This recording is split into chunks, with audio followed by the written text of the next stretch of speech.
Story 1. At family dinner, my niece sneered, "We don't sit with your kind." They all laughed. What they didn't know? I own every property they live in. What happened next was beautiful. Hey, Reddit. My brother's family treated my wife like garbage at a family dinner because of where she's from. Called us those people right to our faces while the whole family nodded along. They had no idea I owned the houses they're all living in. By dessert, I'd made some calls. By Monday morning, their world was burning. Here's how it went down. I'm Jake, 34 male, and I've spent the last decade building a real estate portfolio in the Midwest. Started with one foreclosure property when I was 24, fixed it up myself, rented it out, and kept reinvesting. Nothing fancy or dramatic, just consistent work, smart purchases during the 2012 housing crash, and a lot of patience while everyone else was buying new trucks and taking vacations. The first property was a disaster when I bought it. Bank foreclosure that had been sitting empty for 8 months, vandalized twice, and had a roof leak that destroyed half the ceiling. Most people took one look and walked away. I saw opportunity, spent 6 months doing the work myself, tearing out ruined drywall, replacing the roof, updating the electrical, refinishing the hardwood floors that were hidden under disgusting carpet. Learned everything from YouTube videos and advice from guys at the hardware store. Made plenty of mistakes. Once wired an outlet backward and nearly started a fire. Another time installed a toilet that leaked for 3 days before I figured out what I'd done wrong. But every mistake taught me something. And by the time I finished, that house looked better than half the neighborhood. Rented it out for $850 a month, which seemed like a fortune at the time. Used that rental income plus my day job salary to save for the next property. Lived in a studio apartment that cost $400 a month, drove a 15-year-old sedan, ate a lot of rice and chicken. My coworkers thought I was weird for not upgrading my lifestyle, but I had a plan. The 2012 crash was when everything changed. Banks were desperate to unload foreclosed properties. I'd saved about $40,000 by then, and suddenly that bought a lot more than it would have a few years earlier. Picked up 3 properties in 18 months, all foreclosures, all needing work. Spent every weekend and evening fixing them up, learning plumbing and HVAC and basic carpentry. By the time I was 30, I owned 10 properties. By 32, I'd hit 15. Now, at 34, I've got 18 properties generating about $24,000 monthly in total rent. After mortgages, insurance, taxes, maintenance, and unexpected repairs, I clear roughly $8,500 a month in passive income. Combined with my day job managing logistics for a manufacturing company, I'm doing better than fine. Now I own 18 rental properties across 3 counties. Mix of single-family homes, a few duplexes, and 1 small apartment building. Total value around $3.2 million with about $1.1 million in equity after mortgages. Not rich by any means, but comfortable enough that I don't worry about bills and can take my wife out for a nice dinner without checking my bank account first. The work isn't glamorous. Dealing with broken water heaters at 2 a.m., tenants who think rent is optional, city inspectors who get excited about finding code violations from 1987. But it's mine. I built it, and it pays the bills while giving me freedom. Most people working regular jobs will never have. My wife Sophie is originally from the Philippines. Met her 6 years ago through a mutual friend at a community event, one of those volunteer things where you spend a Saturday painting a community center. She was up on a ladder cutting in edges along the ceiling with the steadiest hand I'd ever seen, making jokes with the other volunteers while doing precision work that would have taken me 3 times as long. We started talking during lunch break. She was funny, smart, and had this way of calling out nonsense without being mean about it. When someone complained about having to be there on a Saturday, she just smiled and said, "Well, nobody forced you to volunteer for voluntary work." The guy shut up immediately. I asked her out that same day. We went for coffee, talked for 4 hours, and I knew pretty quickly she was different from anyone I'd dated before. She had goals, work ethic, and zero tolerance for drama. She'd tell you exactly what she thought, but she'd do it in a way that somehow didn't make you feel attacked. That's a rare skill.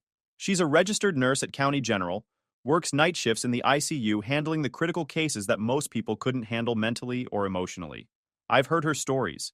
Coding patients at 3 a.m., dealing with families who think screaming at medical staff will somehow cure their relatives faster, making split-second decisions that determine whether someone lives or dies. The woman has more patience and grace under pressure than anyone I've ever met. We got married 3 years ago. Small ceremony at a park pavilion, maybe 50 people total. Her family flew in from Manila. Parents, 2 siblings, an aunt, and 3 cousins. They were warm, welcoming, treated me like family from day one, despite barely knowing me.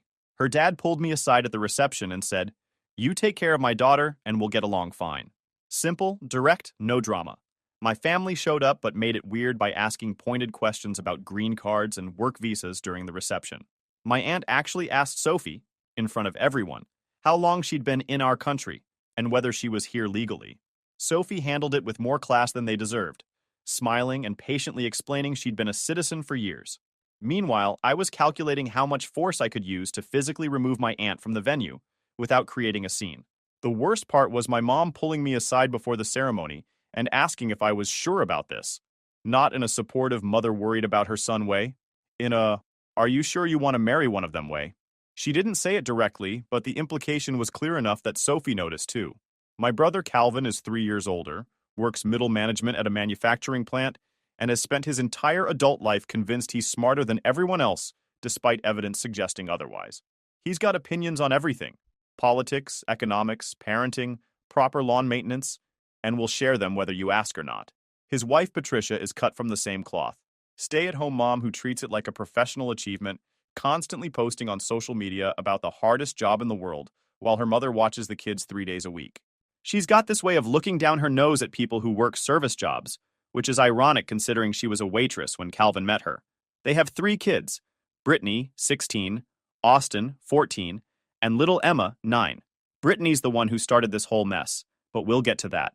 My parents are what you'd call Midwest traditional, which is code for quietly racist while insisting they're not. They'd never say anything directly offensive, but they ask Sophie where she's really from about twice a year despite knowing she's from Manila. They compliment her English like it's surprising she can form complete sentences. Dad once told me I was brave for marrying someone from a different culture, like I'd adopted a rescue dog instead of marrying a fully functional adult woman. The family dynamics have always been strained, but manageable. Sunday dinners at my parents' place, awkward small talk, me biting my tongue when someone said something ignorant, then going home and venting to Sophie, who'd just shrug and say she'd dealt with worse at the hospital. Here's what made the situation extra complicated. I own properties that several family members live in. My parents' house? I bought it for them 5 years ago when they were facing foreclosure after Dad's medical bills from his heart surgery piled up. Paid $140,000 cash, put the deed in my name, let them live there rent-free. They think they still own it because I never corrected that assumption. Seemed easier than dealing with the pride issues. Calvin and Patricia's place? I bought it as an investment property in 2019, a nice 4-bedroom in a good school district. They'd been renting from a landlord who was selling, so I bought it and let them stay at the same rent they'd been paying, $1,400 a month for a house that should rent for $2,200. Family discount, you know? They have no idea I'm their landlord. Their rent checks go to a property management company I use, so they just think they got lucky with a reasonable landlord who never raises the rent. My uncle Howard, Dad's brother, and his wife Kelly, they rent a duplex I own on the east side of town. They know I'm the landlord, but I give them the same family rate, $900 a month for a place worth $1,500. Howard's been on disability for years after a workplace accident, so I figured I was helping family out. My cousin Brandon, Calvin's son, technically, but we grew up like brothers, rents a small house from me near the university. He's trying to finish his engineering degree at 29, after dropping out twice. I'd charge him $650 a month for a place that could easily get $1,100. He knows I own it, and he's always been decent about paying on time and keeping the place in good shape. So yeah, I'm essentially subsidizing half my family's housing costs, and most of them don't even know it. I never brought it up because it seemed like it would make things weird, and I didn't need the recognition. Just felt good to help out family members who were struggling. That was before the dinner. Last month, my mom called and said we were doing a big family dinner at her place. Calvin's birthday was coming up, and she wanted everyone together. I almost said no. These things are usually uncomfortable, but Sophie insisted we should go because family's important, and maybe things would be better this time. Spoiler alert, things were not better this time. We showed up at 6 p.m. with a nice bottle of grape juice, for them since we don't drink, and a homemade cake Sophie had spent 3 hours decorating. Chocolate cake with buttercream frosting, piped roses around the edges, "Happy Birthday Calvin" written in perfect script across the top. The woman went above and beyond, trying to win over people who'd already decided not to like her. I'd watched her in our kitchen that afternoon, carefully measuring ingredients, testing the frosting consistency, redoing one of the roses 3 times because it wasn't perfect enough. When I asked why she was going to so much trouble for people who barely acknowledged her existence, she just shrugged and said, maybe this time would be different. Maybe if she tried hard enough, they'd finally see her as family. I didn't have the heart to tell her I'd lost that hope years ago. The first sign of trouble was when we walked in, and Brittany was sitting in the living room with 2 of her friends, both blonde, both wearing expensive clothes, both looking us up and down like we were door-to-door salespeople instead of family members. I'd known this was Calvin's birthday dinner. I didn't realize it was also some kind of Sweet 16 planning party for Brittany. "Oh, you're here," Patricia said when she saw us. Like our presence was unexpected despite the specific invitation, with a specific time that Mom had confirmed twice. "We're running a bit behind. Calvin's still getting ready." Behind wasn't the word for it. The party was clearly in full swing. Music playing, food already set out, people laughing and talking. We were just the last people they'd wanted to actually show up. The house looked great, by the way. New furniture in the living room, one of those expensive sectionals from the furniture store that advertises during football games. Fresh paint in the dining room in that trendy gray color everyone's using now. Landscaping outside, that must have cost a few thousand. Professional flower beds, new shrubs, decorative rocks arranged in patterns that screamed, "We hired someone," all funded by below-market rent on a house I owned. But who's counting? I'd bought that house as an investment property in 2019 for $185,000. Put $40,000 down, rented it to them for $1,400 a month when comparable places in that school district were going for $2,200 to $2,400. They'd been there 4 years now, and I'd never raised the rent once. Basically gave them a free $800 to $1,000 every single month while they redecorated with money they saved by not paying market rate. Sophie offered to help in the kitchen, but Patricia waved her off with this fake smile that didn't reach her eyes. "Oh no, we have everything under control. Why don't you just wait in the living room?" Translation: we don't need help from you people. So we sat on the new sectional in the living room, while Brittany and her friends giggled and whispered across from us. I could hear fragments of their conversation, even though they were pretending to be subtle. "Is that his wife? She looks so young. I heard she's not even from here. My mom says she probably just wanted a green card." Sophie heard it too. She just smiled and scrolled through her phone, pretending not to notice. The woman has dealt with worse in hospital waiting rooms. Families who refuse to let her touch their sick relatives because of how she looks. Patients who demand American nurses. Doctors who assume she's a medical assistant instead of an RN with 10 years of experience. But I could see the tension in her shoulders. The way she was breathing just a little too carefully. The tight smile that meant she was swallowing something she wanted to say. I reached over and squeezed her hand. She squeezed back but didn't look up from her phone. After about 20 minutes of uncomfortable sitting while the party continued around us like we were invisible, Patricia finally announced dinner was ready. Everyone started moving toward the dining room, and that's when I saw the setup. When it was finally time to eat, Patricia had set up a beautiful dining room table. Looked like something from a magazine spread or one of those home decorating shows Sophie watches. Good china, the kind with gold trim that you only use for special occasions. Cloth napkins folded into shapes that probably had names. Centerpiece with fresh flowers that definitely came from an actual florist, not the grocery store. She'd gone all out. There were name cards at each seat, fancy calligraphy name cards in little silver holders.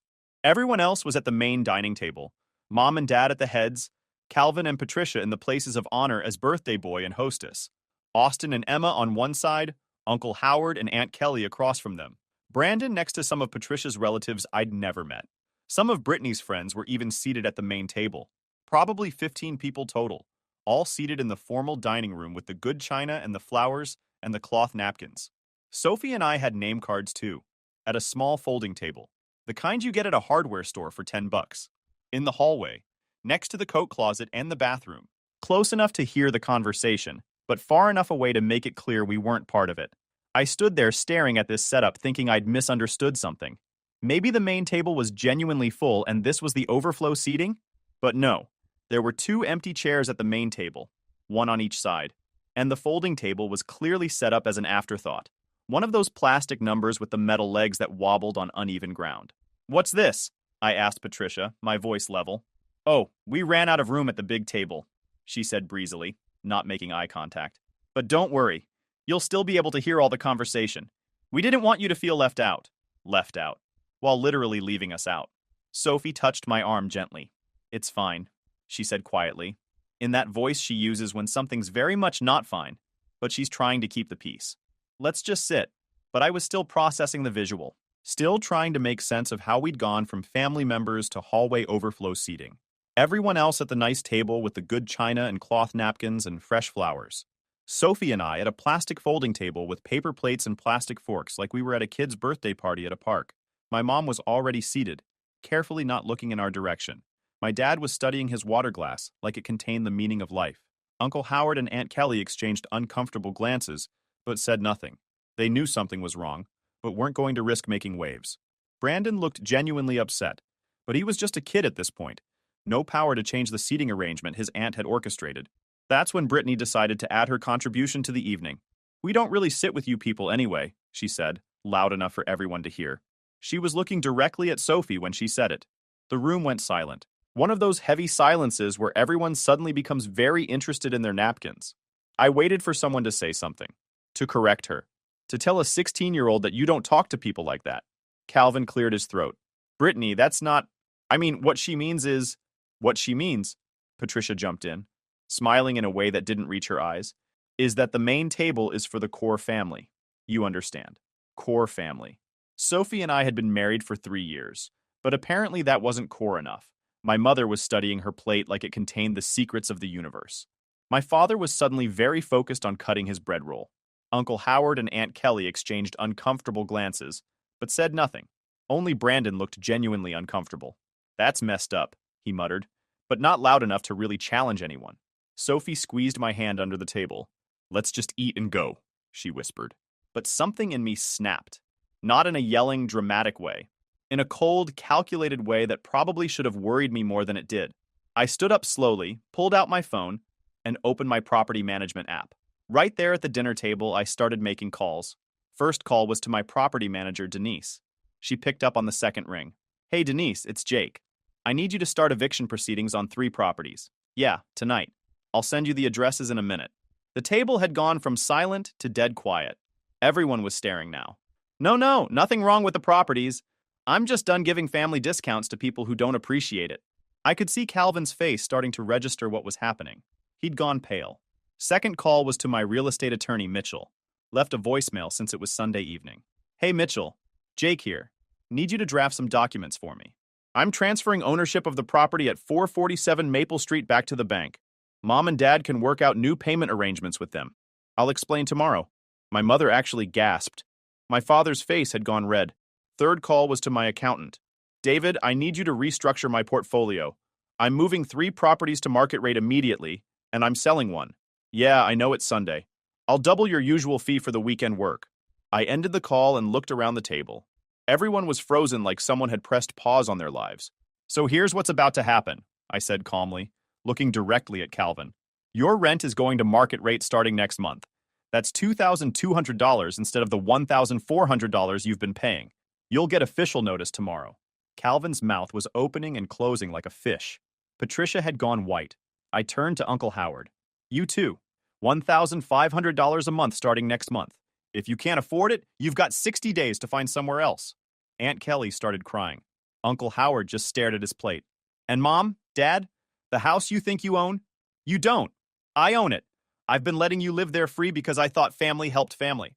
But apparently I'm not core family, so I'm transferring the deed back to the bank. You can negotiate your own mortgage with them.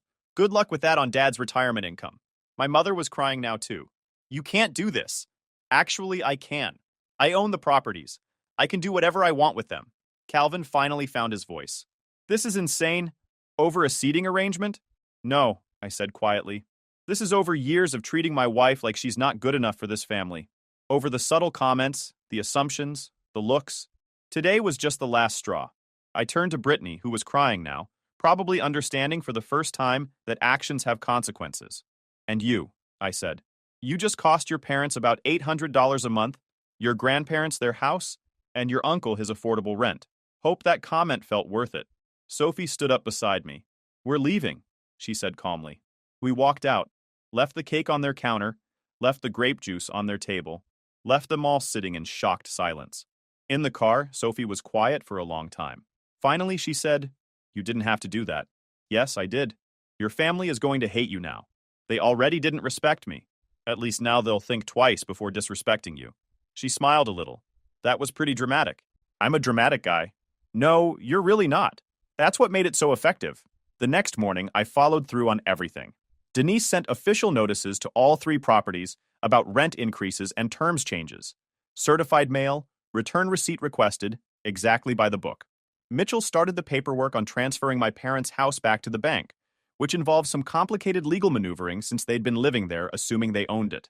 My accountant David worked overtime restructuring the portfolio exactly like I'd asked, moving properties from family subsidized to market rate categories in his spreadsheets. It felt good watching professionals execute a plan with precision. No drama, no emotion, just business getting handled the way business should be handled. The phone call started around 10 a.m. First was Calvin, and he was screaming. Not talking loudly.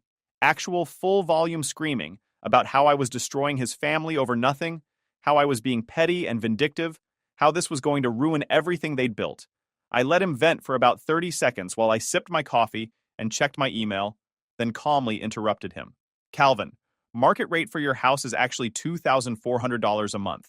I'm being generous by only charging $2,200. You're still getting a family discount, just a smaller one. You can take it or leave it. He sputtered something about not being able to afford it, about having 3 kids and a mortgage. Except he didn't have a mortgage. He had a landlord. Me. And the landlord was adjusting rent to reflect actual market conditions. Where else are we supposed to go? He demanded. That's not my problem. You've got 30 days to decide. Pay the new rate or move out. Your choice. He took it, obviously. Where else was he going to find a 4-bedroom in that school district for that price? Comparable houses were renting for hundreds more, and he'd have to come up with security deposits and moving costs. He was trapped by his own financial mismanagement, and my generosity had been the only thing keeping him afloat. My mother called next, crying and saying I was breaking her heart. Full waterworks, sobbing about how she never thought her own son would do this to his parents, about how disappointed my late grandmother would be, about how family was supposed to take care of family. I reminded her she'd watched her granddaughter insult my wife at a family dinner, and said absolutely nothing. 0 words of correction, 0 acknowledgement that it was wrong, 0 defense of a daughter-in-law who'd done nothing but try to fit in for 3 years. She claimed she hadn't heard it clearly, said the room was noisy, said she was focused on the food, said she couldn't be expected to monitor every teenage comment.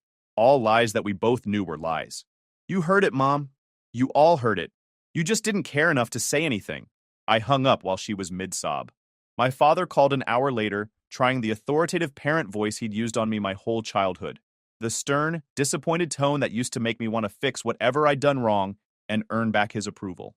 Told me I was being childish and needed to reconsider this rash decision, that we could sit down like adults and work something out that was fair to everyone. I've already been fair, Dad. I've been more than fair for 5 years. You've lived rent-free in a house I bought with my money while Calvin paid half of market rate and Uncle Howard paid even less. The only thing changing now is that you're all going to pay what everyone else pays. He tried arguing that family was different, that you don't treat family like business transactions, that there should be some loyalty and consideration for the people who raised me. I told him I'd reconsidered plenty. Specifically, I'd reconsidered subsidizing the housing of people who didn't respect my marriage. He could either work out a mortgage with the bank or find somewhere else to live. Those were his options, and they weren't changing no matter how many guilt trips he tried. You're making a huge mistake, he said, voice hard. The only mistake I made was thinking you'd ever see Sophie as family. I hung up. Uncle Howard called around noon and was actually apologetic, which caught me off guard. Said he understood why I was angry. Said he'd been meaning to say something at the dinner, but didn't want to cause drama in front of everyone. Claimed he'd planned to pull Calvin aside afterward and talk to him about how they'd treated us. I appreciated the honesty, but told him the rent increase was staying. Truth was, Howard could afford it if he cut back on the toys he'd accumulated over the years. The boat he never used sat in his driveway under a tarp 11 months a year. The RV they'd taken on 2 trips in 5 years. The motorcycle that mostly just leaked oil on the driveway. He had plenty of discretionary income. He just didn't want to redirect it toward actually paying fair rent. I get it, he said quietly. We screwed up. Kelly and I both saw what was happening and should have spoken up. Yeah, you should have. For what it's worth, we both like Sophie. She's good people. Then maybe act like it next time. We ended the call on decent terms, but the rent increase stood. Brandon called last and was surprisingly supportive. Said what happened at dinner was terrible, and he didn't blame me one bit for doing what I did. He'd been uncomfortable the whole time watching Sophie and me get segregated to the hallway table, but he was just a cousin trying to finish school, and didn't feel like he had the standing to call out his aunt and uncle. I told him his rent wasn't changing. He'd always been respectful and decent, paid on time, took care of the property, and never once made Sophie feel unwelcome. I was happy to keep helping him finish his engineering degree with below-market rent, because he'd earned it by being an actual decent human being. He actually offered to pay more, said it didn't feel right getting special treatment when everyone else was losing it. You're not getting special treatment, I told him. You're getting rewarded for basic human decency. The fact that seems special says everything about the rest of this family. He laughed at that, said he'd keep his head down and finish school. I told him to come over for dinner sometime. Sophie would enjoy cooking for someone who actually appreciated her. The family group chat exploded. I muted it and didn't read any of the messages. 3 days later, Patricia showed up at my office. She'd clearly been crying, makeup smeared, looking nothing like her usual put-together self. "Can we talk?" she asked. I let her in. She sat down and immediately started with the apologies. She was so sorry. They'd raised Brittany better than that. It was just teenage attitude. They never meant for things to go this far. "Do you know what this is going to do to us financially?" she asked. "We can't afford an extra $800 a month. Calvin's job doesn't pay that much." I pointed out they'd just spent several $1,000s redecorating a house they didn't own and planning a Sweet 16 party. Clearly, they had some discretionary income. She started crying harder. That was savings. We were saving for Brittany's party. She's only going to be 16 once. And Sophie's only going to be insulted at family dinner once. Or at least, she better be. Patricia tried a different angle. "What can we do to make this right? Brittany will apologize, we all will. Just please don't do this to us." "It's already done," I said. "The notices have been sent. The contracts are updated. You can either pay the new rate or move. Where are we supposed to find $800 extra a month?" "I don't know, Patricia. Maybe Calvin can ask for a raise. Maybe you could get a job. Maybe you could cut back on the redecorating and expensive birthday parties. That's not my problem." She left crying. 2 weeks later, I got a letter from an attorney representing my parents. They were suing me for elder abuse and claiming I'd promised them the house. The case got laughed out of court when I showed the deed with my name on it and bank records showing I'd paid for it in full. Their attorney actually apologized to me afterward, said he'd told my parents they had no case, but they'd insisted on filing anyway. Calvin and Patricia started paying the new rent, but they were clearly struggling. I heard through Brandon that they'd canceled Brittany's Sweet 16 party and put the boat up for sale. Patricia got a part-time job at a medical office doing reception work. Uncle Howard and Aunt Kelly paid the increased rent for 2 months, then moved to a cheaper duplex across town. No hard feelings. They genuinely couldn't afford it on disability income, and I understood that. I wrote them a nice reference letter for their new landlord. My parents ended up working out a mortgage with the bank, but at current market rates, instead of the sweetheart deal they would have gotten years ago when they actually owned the house. Their monthly payment nearly doubled. Dad had to unretire and take a part-time job at a hardware store.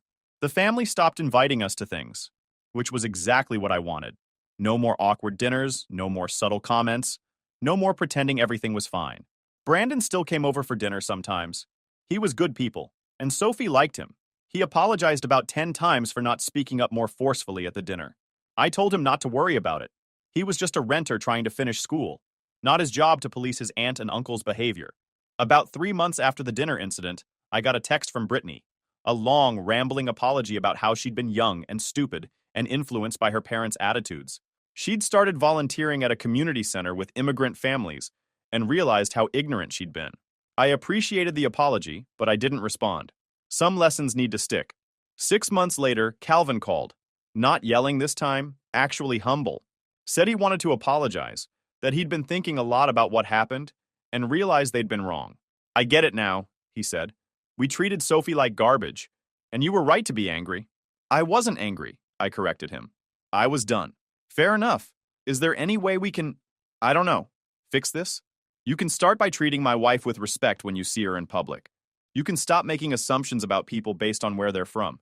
You can teach your kids better. We're trying. Patricia's been working with Brittany on cultural sensitivity stuff. Good. Is the rent ever going to go back down?" "No," he sighed. "I figured, but I had to ask. We're not close anymore. Family gatherings don't include us, which suits me fine. My parents and I have a cordial but distant relationship. We exchange holiday cards, I make sure they're not literally homeless, but the warmth is gone. Sophie handles it all with the same grace she shows everything else. Says she's dealt with worse racism from patients' families who refuse to let her treat them because of how she looks. At least my family's bigotry came with consequences. The real win was watching my wife realize she didn't have to tolerate disrespect just to keep peace with people who didn't respect her anyway. She'd been biting her tongue for 3 years, trying to win over my family, and in one dinner, she got permission to stop trying. These days, we spend holidays with her family, either flying to Manila or hosting them here. Her parents are warm, welcoming, and treat me like their own son despite the cultural differences. Her siblings video call every week just to chat. That's what actual family looks like. Last month, we closed on another rental property, a nice duplex near the university. Sophie suggested we rent it to international students at fair rates, give them a good landing spot when they're new to the country. We're working with the International Student Office to make it happen. My real estate portfolio is doing better than ever. Turns out running a business based on actual market rates instead of family favor pricing is more profitable. Who knew? Patricia occasionally posts passive-aggressive things on social media about family loyalty and forgiveness. I have her muted, but Brandon screenshots the good ones and sends them to me. We get a laugh out of it. Brittany graduated high school last month. I sent a card with a $50 gift card to a bookstore. Small gesture, but it felt right. She's apparently going to community college and majoring in social work. Patricia complained about it in the family group chat, which I still have muted but Brandon keeps me updated. Said she wished Brittany would do something more respectable like business or nursing. Some people never learn. The lesson I took from all this: you can't buy respect with generosity. You can subsidize someone's housing costs, help them out financially, go above and beyond trying to keep the peace, and they'll still treat you like garbage if they've decided you're not worth their respect. But you can absolutely charge market rates to people who don't appreciate the discount. And that's almost as satisfying as actual respect. Sophie's still a night shift ICU nurse, still saving lives, still dealing with difficult people with more grace than they deserve. I'm still buying properties, still fixing them up, still building something that's actually mine. And my family?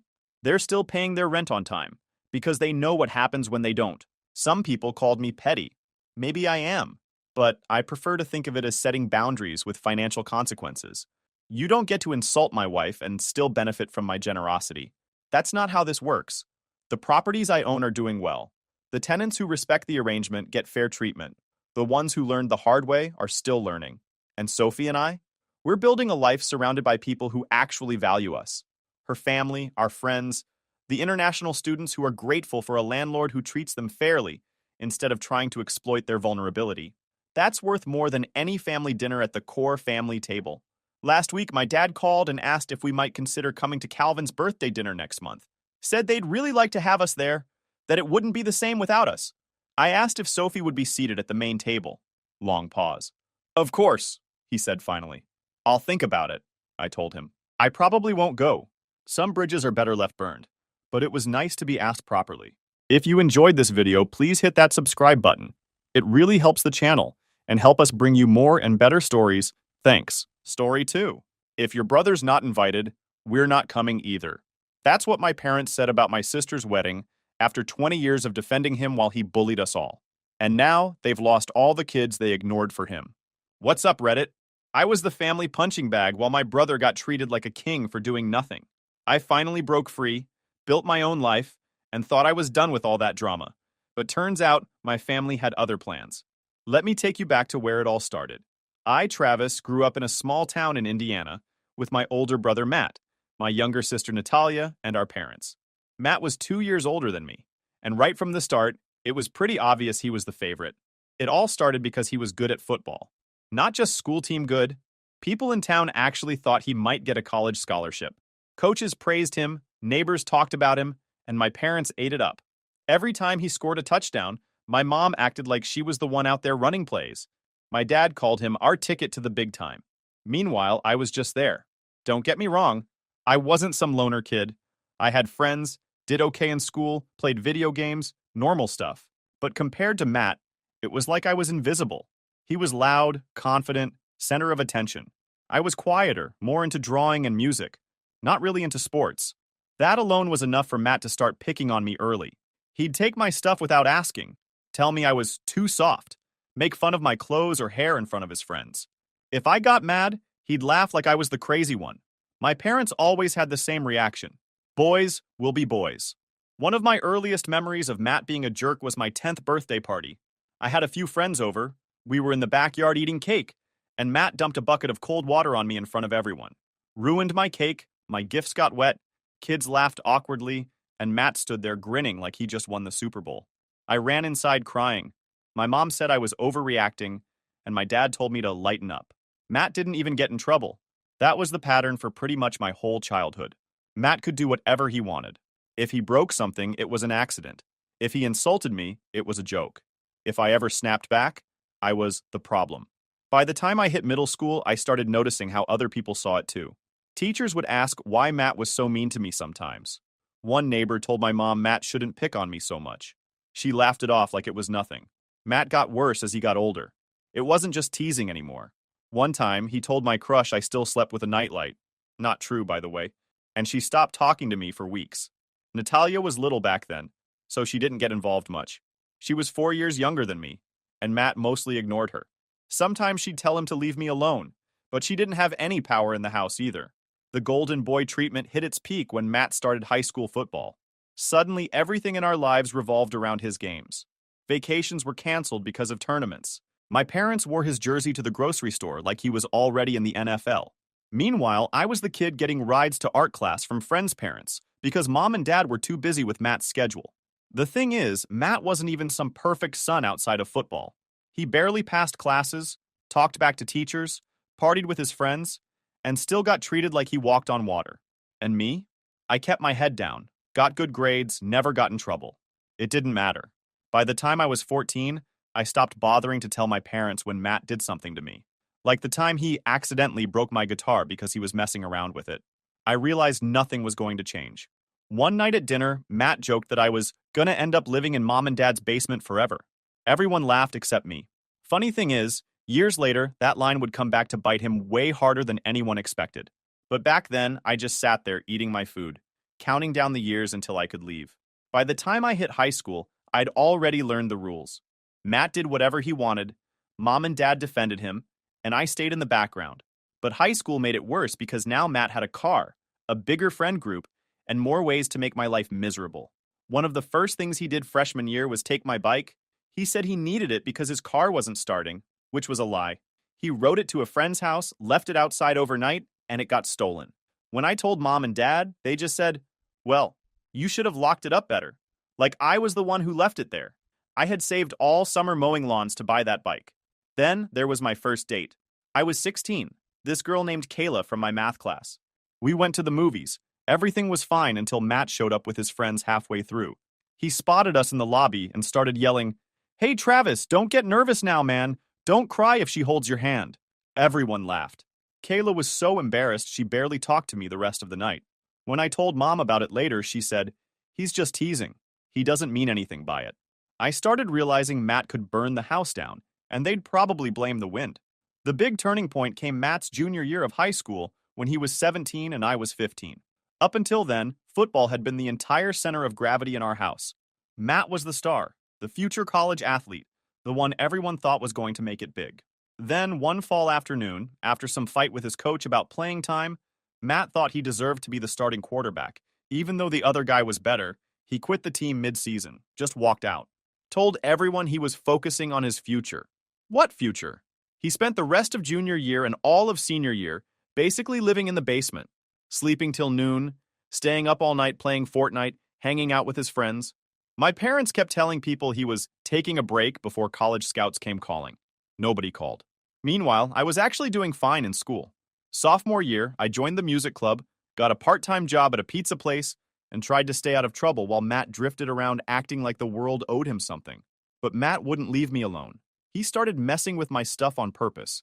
He'd go into my room when I wasn't home, take things, hide them, sometimes break them. The worst was the guitar. I'd saved up for a year to buy it. Came home one day, found it in 2 pieces. Matt said he bumped it off the stand. Mom told me I should have put it somewhere safer. I lost it that time. First and only time I actually shoved him. He shoved me back. We started yelling. Things got heated. Dad came in, broke it up, and guess who got grounded? Me.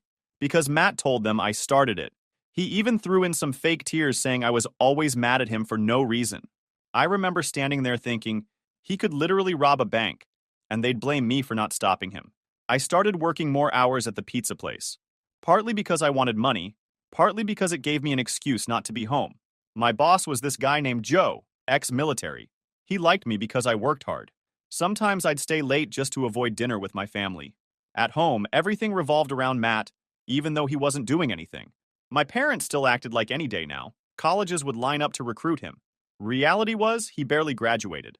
His GPA was trash. No sports teams wanted him, and he had no plan. The night of his graduation party was when things really exploded. Mom and Dad threw this huge backyard party, invited half the neighborhood. Matt was strutting around like he was king of the world. Someone asked him about college, and he said he was keeping his options open, like he was in high demand or something. Later that night, I heard him telling people I was probably going to be stuck living at home forever. That was rich coming from the guy who had no job, no college plans, and no clue what he was doing. I didn't say anything then, but I remember thinking, one day this whole golden boy thing is going to blow up in their faces. And it did. I moved out the same week I graduated high school, packed up my stuff, drove 3 hours to Purdue for college, and didn't look back. Mom cried like I was abandoning the family. Dad said, "Don't forget where you came from," which was funny coming from the guy who couldn't name a single one of my classes because he was too busy keeping up with Matt's football stats. Matt didn't even show up to see me off. He was still asleep when I left. College felt like freedom. Nobody yelling at me, nobody breaking my stuff, no parents acting like I didn't exist. I got a work-study job at the library, joined the music club, made a few friends. For the first time in my life, I wasn't walking around waiting for someone to screw with me just because they could. Meanwhile, back home, Matt's life started crumbling. Remember how he was supposed to be the big football star? Yeah, that dream died fast. He signed up for community college classes but barely showed up. Quit after one semester, told everyone school wasn't for him and that he was figuring things out. What he was really doing was sleeping till noon, playing Xbox all night, and mooching off Mom and Dad. They still acted like he was special. He just needs time, Mom would say, whenever relatives asked what he was doing now. He's keeping his options open, Dad told people, like Matt was some free agent athlete instead of an unemployed 20-year-old living rent-free. I stayed out of it. I had my own life finally, and I wasn't wasting time arguing with them about Matt. But every time I came home for holidays, he found a way to start something. The worst was Christmas my sophomore year. I brought my girlfriend at the time, Rachel, to meet my family. I warned her ahead of time about Matt, but she didn't get it until she saw him in action. We were sitting in the living room, just talking with relatives, and out of nowhere Matt says, "Hey Rachel, did Travis tell you he used to cry every time he lost at Mario Kart?" Everyone laughed. Then he goes, "Don't get him too excited tonight. He might cry again." Rachel looked uncomfortable. I was furious. And Mom told me to stop being so sensitive when I told Matt to knock it off. That was the last time Rachel came home with me. Natalia wasn't home much either. A few years later, when she was 18, Natalia started college in New York. I think she saw how things were and decided distance was the best option. She didn't come home for fall break, skipped a few holidays, and when Mom complained, Natalia just said she was busy. Matt acted like she betrayed the family. He told people she thought she was too good for them now. Funny thing was, Natalia actually kept in touch with me way more than with our parents. She'd call me about classes, her boyfriend Daniel, life in New York. She rarely mentioned Matt unless it was to say she was glad she didn't have to deal with him anymore. By the time I was a junior, Matt was 22 and still living at home. No job, no school, no plan. He worked at a car wash for 2 months, quit because the boss was a jerk, tried landscaping for a summer, quit because it was too hot. Every time he quit something, Mom said, "He just hasn't found the right fit yet." Meanwhile, Dad started pressuring me about visiting more often. He said the family was drifting apart because Natalia and I didn't come home enough.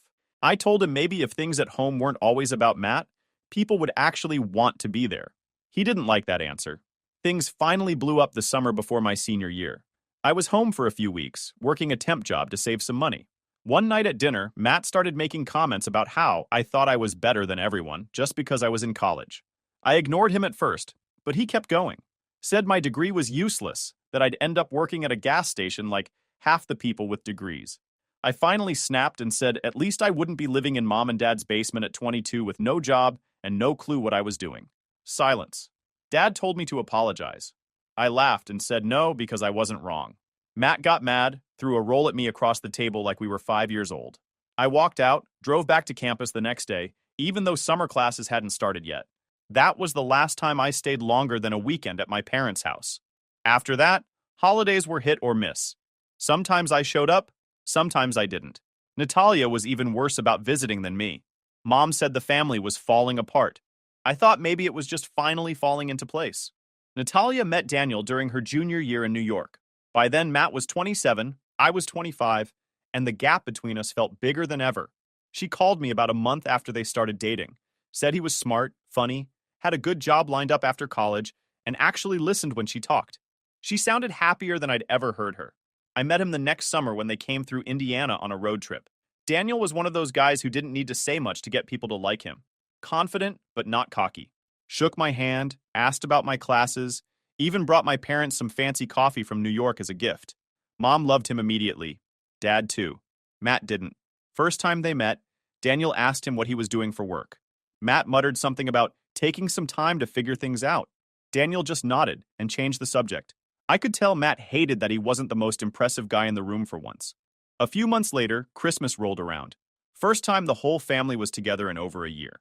Me, Natalia, Daniel, Mom, Dad, and of course Matt. By then, Matt was 27, I was 25, and Natalia was a college junior. We finally ended up under the same roof for Christmas.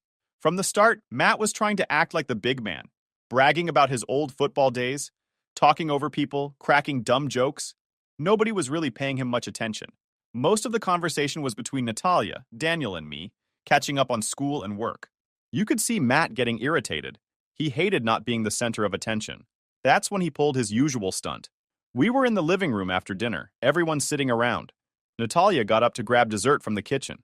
Matt followed her in, and a minute later, he came out holding this big bowl of water, grinning like he was about to dump it on her as she came back through the door. Before he could move, Daniel stepped right in front of him. Calm voice, steady look. "Put it back," he said. Matt laughed like it was a joke. "It's just for fun." Daniel didn't move. I said, "Put it back." Matt froze for a second, probably realizing Daniel wasn't like me or Natalia. He wasn't going to shrug it off. He wasn't scared of him either. Daniel leaned a little closer. "You throw that, and you and I are going to have a problem." Matt stared at him, then slowly set the bowl on the counter and walked off like nothing happened. Natalia came back in, saw the bowl sitting there, looked at me. I just shook my head. Mom, of course, tried to smooth it over. "Matt was only joking," she said. Daniel didn't even look at her. "Doesn't seem funny to me." After that, the mood shifted. Matt stayed quiet the rest of the night. Natalia and Daniel left early, said they were tired. The next day, Mom called me, said Daniel overreacted, and Matt was just being playful. I told her maybe if she'd ever told Matt to knock it off when we were kids, he wouldn't still be acting like a 12-year-old at 27. She didn't like that. Over the next year, Natalia visited home less and less. Sometimes she skipped holidays completely.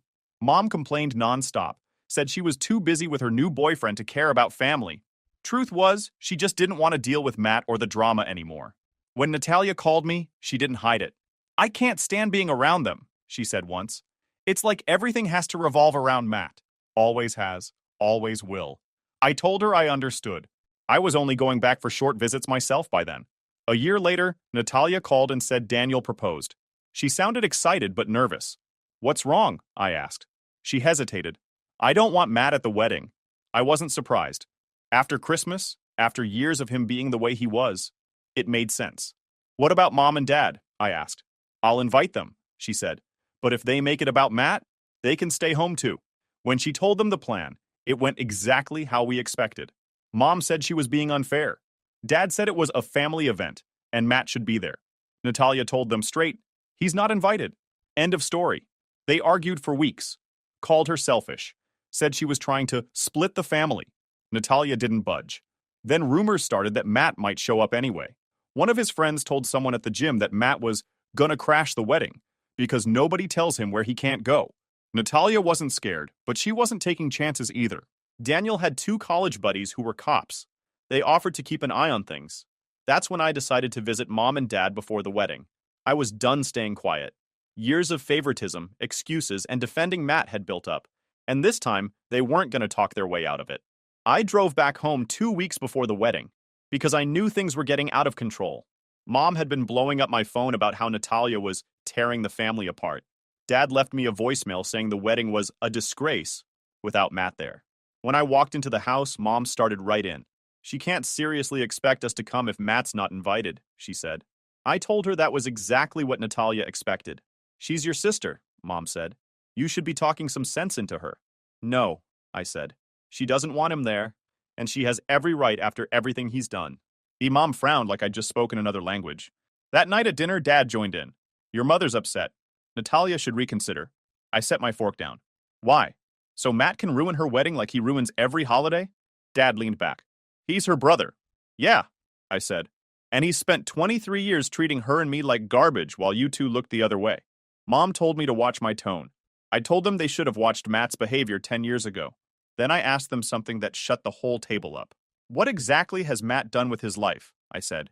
He's 23, no job, no school, lives here rent-free, and you still treat him like he's the second coming.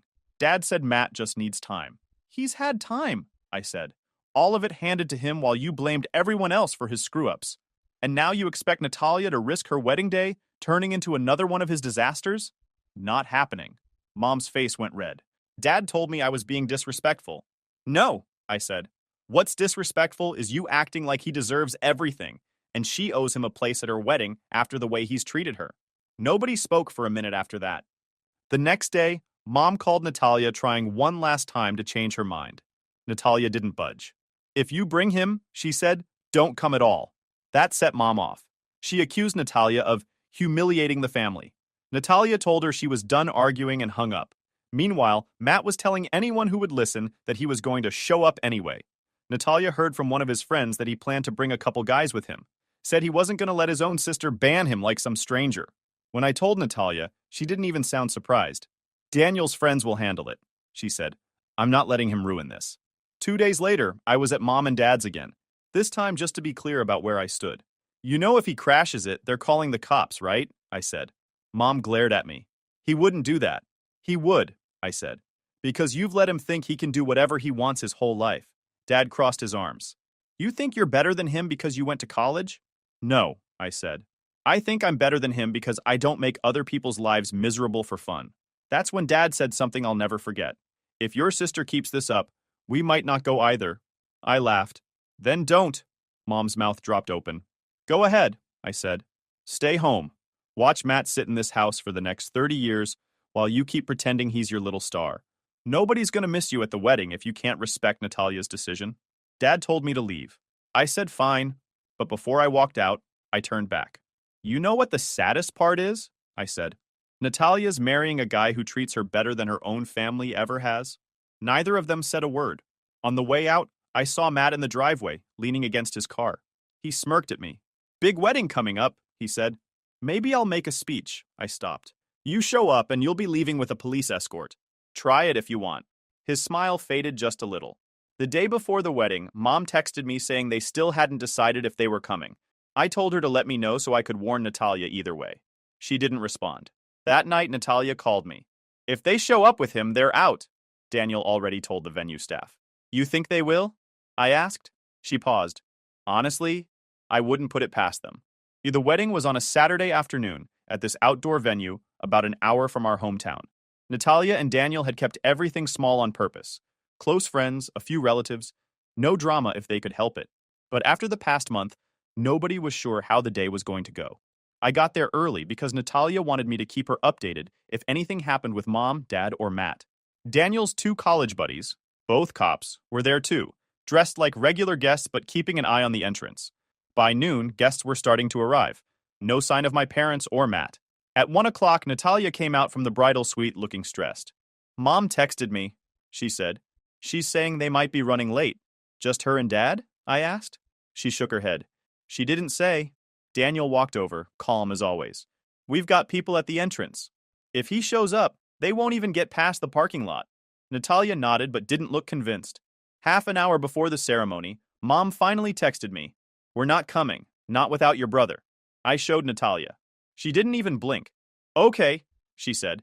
Then Grandpa's walking me down the aisle instead. And that was it. No tears, no second guessing. She was done with them. The ceremony started right on time. Grandpa walked Natalia down the aisle while Mom and Dad were probably sitting at home with Matt, pretending they were the victims. The whole thing was perfect. Natalia looked happy. Daniel couldn't stop smiling, and everyone there was actually celebrating instead of dealing with constant drama for once. But it didn't stay quiet for long. Right after the ceremony ended, while people were heading toward the reception tent, one of Daniel's friends came over. "Heads up," he said. "Matt's car just pulled in." Natalia heard him. "You've got to be kidding me," she said. Daniel put his arm around her. "Go enjoy your reception. We'll handle it." I followed the cop over to the parking lot. Matt was climbing out of his car with two of his buddies. None of them were dressed for a wedding. Matt was in jeans and a t-shirt, like he was showing up to a backyard barbecue. "Turn around," the cop said, before Matt even shut his door. Matt smirked. "I'm here for my sister's wedding." "Not invited," the cop said. "Leave." Matt looked at me. "You gonna let them do this?" "You've had months to get invited," I said. "Take the hint." One of his buddies muttered something about family's family. The cop held up a hand. "You step 1 foot past this lot. You're trespassing. Your call." Matt glared at me. "This is because of you. You turned her against us." I laughed. "She's been done with you for years. You just never noticed." For a second, I thought he was going to try something. But then Daniel walked up. He wasn't yelling. Didn't have to. "You need to leave," he said, voice calm but firm. "If you step past this lot, you're trespassing, and security will make sure you're escorted out." Matt's smirk slipped a little. He looked at his buddies, probably realizing neither of them wanted to spend the night in jail over his tantrum. "This isn't over," he muttered, getting back in his car. "Yeah," I said. "It is." They drove off. Back at the reception, nobody even mentioned it to Natalia. She danced, laughed, took pictures, acted like nothing had happened. Daniel kept an eye on things, but Matt didn't come back. Later that night, when things were winding down, Mom finally texted Natalia again. "We can't believe you embarrassed the family like this." Natalia didn't even reply. She handed me the phone and said, "You deal with them." I texted back, "She didn't embarrass anyone. You did, by siding with Matt over her for 20 years. Don't contact her again tonight." Mom didn't respond. After the wedding ended, a few of us stayed behind to help clean up. Natalia hugged me before leaving. "Thanks for having my back," she said. "Always," I told her. On the drive home, I kept waiting for my phone to blow up with calls from Mom or Dad. Nothing came through until the next morning. Dad's voicemail was furious. Said I'd turned my sister against the family and disrespected him and Mom. I deleted it without calling back. Because here's the thing. They made their choice a long time ago. They chose Matt. Every time they defended him, every time they ignored what he did to us, every time they acted like the rest of us didn't matter, they chose him. And now they got what they built. After the wedding, Natalia and Daniel went on their honeymoon. And for the first time in years, there was no family drama ruining everything. No awkward phone calls, no last-minute fights, no Matt making himself the center of attention. It didn't take long for the fallout to hit. 2 days after the wedding, Mom sent me a long text about how I'd disrespected them by siding with Natalia. She said we owed them an apology for excluding family. I didn't reply. Natalia didn't either. A week later, Dad left another angry voicemail saying we were tearing the family apart. Same speech he's been giving since I left for college. I deleted it. Natalia told me she blocked them after that. "I don't need the stress," she said. "They made their choice. Now they can live with it." Matt tried calling me too. Once. Left a message saying I turned everyone against him and that I was jealous of him. Jealous of what, he didn't say. Probably because there was nothing to list. By fall, I heard from a cousin that Matt was still living at home. Still jobless. Still blaming everyone but himself. He'd started some pyramid scheme thing. Selling overpriced energy drinks. Telling people he was going to be rich in 6 months. That lasted 3 weeks. These days he just sits in the basement gaming all night like a full-time Discord mod. Except without the mod part, or the job part. Mom and Dad kept bailing him out. He ran up their credit cards, borrowed money he never paid back, and they just kept handing it over. Meanwhile, Natalia and Daniel bought a house in upstate New York. She got a promotion at work. They sent me pictures of the housewarming party. Smiling friends, cozy living room, brand new start. I started visiting them more than I visited my parents. When Christmas came around that year, Natalia invited me and my girlfriend, a few cousins, Daniel's parents, even Grandpa. She didn't invite Mom, Dad, or Matt. It was the best holiday I'd had in years. No tension, no fights, no waiting for someone to ruin the mood, just food, gifts, and people actually happy to be together. Back home, Mom sent a group text Christmas morning saying the family used to be close before certain people got involved. Nobody answered. By the next summer, things at my parents' house started falling apart for real. Matt was 24, still unemployed, still living in his old bedroom. A cousin told me he wrecked Dad's truck after borrowing it without permission. Insurance didn't cover everything, so Dad had to pay out of pocket. Mom complained to relatives about how hard things were, but somehow never connected the dots that Matt was the problem. Then, Dad got sick. Nothing life-threatening, but bad enough he couldn't work for a few months. Suddenly, they realized neither of their other kids was rushing over to help. Mom called me one night saying they needed family to pull together. I asked if Matt had gotten a job yet. She said no, but he's trying. Same line I'd been hearing for years. I told her I hoped Dad got better soon, but that I wasn't moving back, wasn't paying their bills, and wasn't babysitting Matt when they couldn't anymore. She didn't like that answer. By the time Natalia had her first baby, Mom and Dad still hadn't met him. She said they could visit if they apologized for the wedding and admitted they were wrong about Matt. They refused, said they wouldn't be blackmailed. So they stayed home while Daniel's parents got to be the only grandparents around. Matt? Last I heard, he was working part-time at a tire shop, still living at home, still blaming everyone else for his problems. He posted on Facebook once about fake family turning their backs on him. Got 3 likes. A few months ago, Mom called saying they were rewriting their will. She hinted they still plan to leave everything to Matt because he needs it the most. I told her that was fine. She sounded surprised. You don't care? No, I said, because he'll burn through it in a year, and then he'll have nothing. Just like always. She didn't have a response to that. These days, I see Natalia, Daniel, and the baby whenever I can. We spend holidays together, birthdays too. My girlfriend loves them. Daniel's family treats us like we've always been part of theirs. Mom and Dad still send the occasional text about missing the old days. I don't reply much. There's nothing to say. They spent decades choosing Matt over everyone else. Now they can live with what they built. A grown man who can't take care of himself, and 2 kids who finally stopped waiting for them to change. For the first time in my life, it's quiet. And I'm keeping it that way. YouTube just dropped this new hype feature. If you're hooked on this story, smash that hype button. It tells YouTube this video deserves to blow up, and it keeps even crazier stories coming your way. Story 3. This story is titled, After 12 years of running the family business, my parents kicked me out and made my 22-year-old nephew the CEO, because he is smart like his mother. Now, after he destroyed the company, they are begging for my help. Hey everyone! We spend so much time finding these stories for you. If you enjoy the content, please hit that subscribe button. It means the world and helps keep this journey going strong. Let's grow together. Now, let's start the video. OP starts by saying, Hey Reddit, I've always thought of myself as a guy who's got his shit together, but lately, I'm starting to question everything. Let me set the scene for you all. This all started at my dad's 62nd birthday party, and I swear it felt like my life flipped upside down in an instant. For context, I've been working in my dad's company for the past 12 years. 12 years of dedication, grinding, and building up the business. I thought I was set. I thought I'd inherit the company one day, as any loyal family member might expect after putting in the work. It was a pretty big party, honestly. We had friends, family, business associates, you name it. My mom and dad love a good celebration, and this one was no exception. Drinks were flowing, food was amazing, everyone seemed to be having a good time. Then came the moment my dad stood up to make a toast. I thought it'd just be the usual. A couple of jokes, a heartfelt thank you, and maybe a little bit about how much he was looking forward to retiring. But then he hit us with that announcement. I'm happy to say that after much thought and discussion, I'm ready to retire in a few months. And I've decided to pass the torch of CEO to someone who I think will take the company to new heights. My grandson, Mike. I froze. I thought maybe I'd misheard him. Grandson? Mike? The kid's 22, fresh out of business school. No real experience. And yet, somehow, he's the one taking over the company I've dedicated over a decade of my life to? The applause and congratulations around the room felt like daggers. My heart was pounding, and my stomach felt like it was going to drop out of my body. I tried to keep my composure, but inside, I was fuming. Don't get me wrong, I didn't hate Mike. He's a decent enough kid when you're just chatting with him at family get-togethers, but he's young and inexperienced.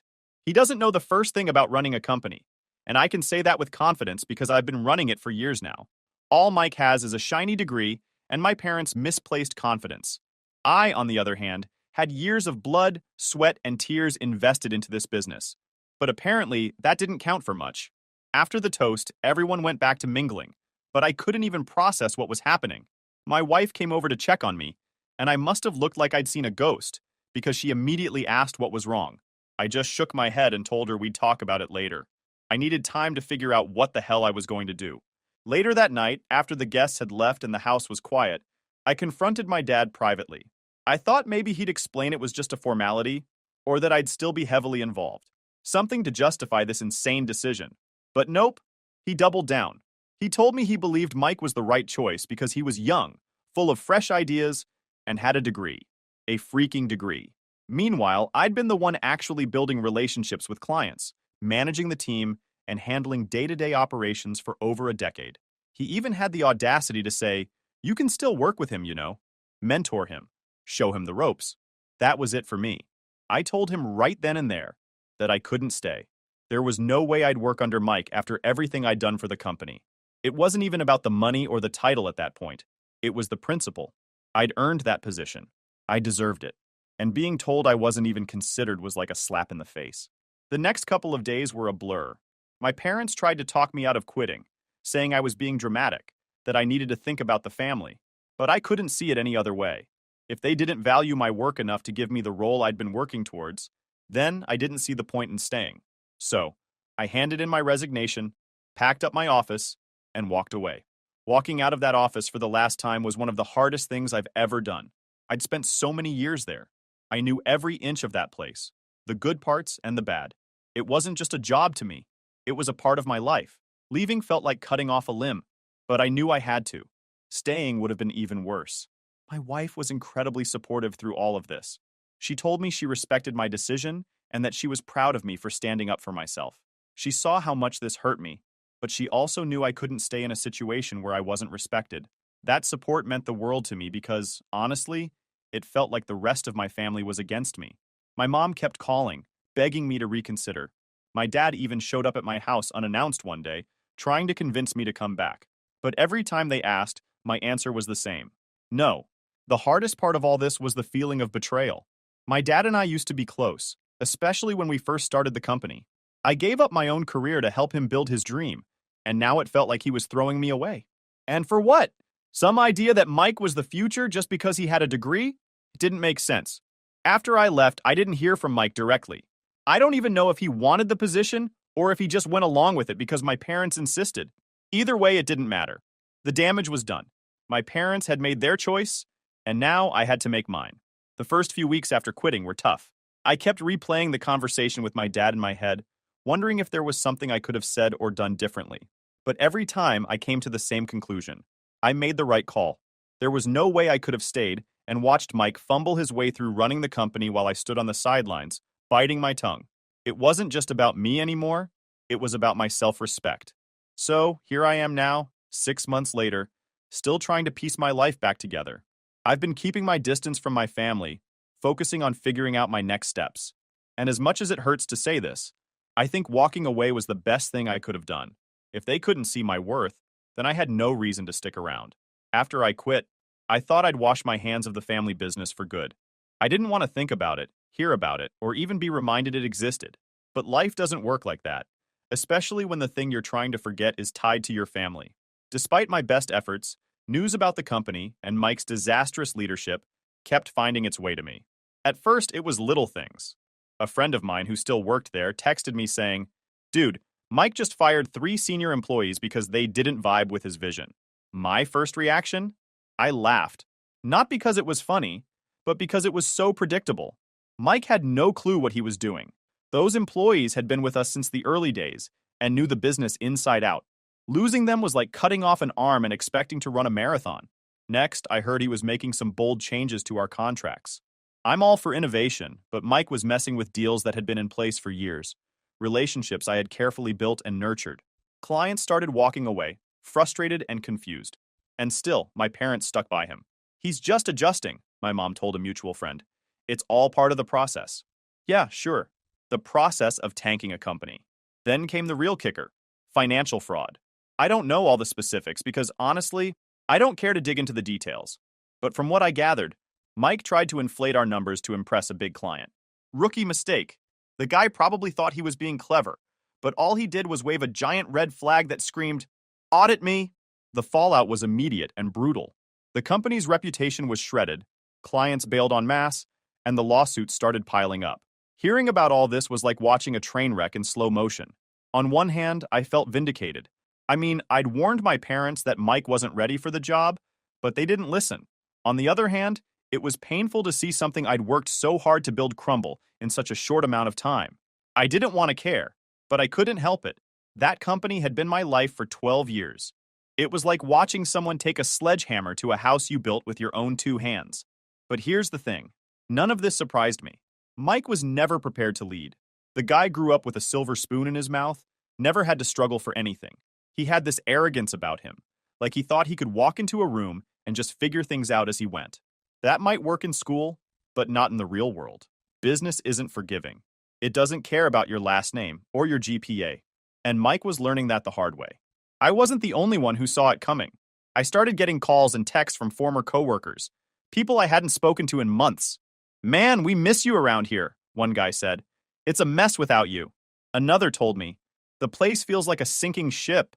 I don't know how much longer I can stick around." It was flattering, sure, but also bittersweet. These were people I'd worked alongside for years, people who had trusted me and supported me. Hearing them struggle made me wish I could help, but I knew better than to get involved. I wasn't about to swoop in and clean up Mike's mess. That wasn't my job anymore. What really got me, though, was how my parents handled all of this. Instead of holding Mike accountable, they made excuses for him. "He's under a lot of pressure," my mom said when someone asked about the fraud charges. "He just needs time to find his footing." Time? The guy had managed to nearly destroy the company in less than 6 months. How much more time did he need? And let's not forget my sister. She was Mike's biggest cheerleader through all of this, acting like he was some kind of misunderstood genius. I don't know if she was genuinely delusional or just too proud to admit she'd made a mistake. Either way, it was infuriating. She'd pushed for Mike to get the CEO role, convinced my parents it was the right move, and now she was doubling down on her bad decision. I stayed out of it for the most part, but one day I couldn't resist. I ran into an old family friend at the grocery store, and they casually mentioned how exciting it must be to see the next generation taking over the business. I just smiled and said, "Exciting isn't the word I'd use." They laughed, but I wasn't joking. In a weird way, watching the company implode was cathartic. It was like all the frustration and anger I'd felt when they passed me over for Mike was being validated. I wasn't crazy. I wasn't overreacting. They'd made a huge mistake, and now they were paying the price. That said, I didn't revel in their failure. I'd moved on, or at least I was trying to. I'd started brainstorming ideas for my own business, something I could build from the ground up without anyone else's interference. My wife was incredibly supportive, encouraging me to take the leap and do something for myself. It was scary, but also exciting. For the first time in years, I felt like I had control over my own future. Meanwhile, my parents were scrambling. I heard through mutual acquaintances that they were trying to contain the damage and restore trust with clients. Good luck with that. Once trust is broken, it's nearly impossible to get it back, especially in the business world. And with lawsuits piling up, they had bigger problems to deal with. As for Mike, I had no idea how he was handling everything. I hadn't spoken to him since I quit, and honestly, I didn't care to. But from what I heard, he was in over his head. Some people said he was still trying to act like he had it all under control, while others claimed he was on the verge of a breakdown. Either way, it wasn't my problem. By the time 6 months had passed, the company was a shadow of what it had been. Clients were gone, employees were leaving in droves, and my parents were desperate. They hadn't reached out to me yet, but I knew it was only a matter of time. And when they did, I already knew what I was going to say. 6 months after I walked out of the family business, the inevitable happened. I'd been bracing myself for it, but still felt a wave of mixed emotions when I saw my parents standing on my doorstep. They looked older, more stressed than I'd ever seen them. My dad had this awkward stiffness to him, like he didn't want to be there but knew he had no choice. My mom, though, her expression said it all. Desperation. I didn't invite them in right away. Honestly, I was tempted to shut the door in their faces, but I didn't. "Can we come in?" my dad asked, his voice hesitant. I stepped aside without a word, and they shuffled in. The tension in the room was immediate. My wife, who'd been in the kitchen, gave me a look but didn't say anything. She knew this moment was coming too. She quietly slipped upstairs, leaving me to deal with it. I sat down across from them, arms crossed, waiting for them to start. My mom jumped in first. She always did. "We need your help," she said, her voice wavering. "The business is—" She hesitated, like saying it out loud would make it worse. It's in trouble. Mike made some mistakes. Big ones. I didn't respond. I just stared at her, letting the silence stretch. It was clear she wanted me to fill the gap, to jump in and offer a solution. I didn't.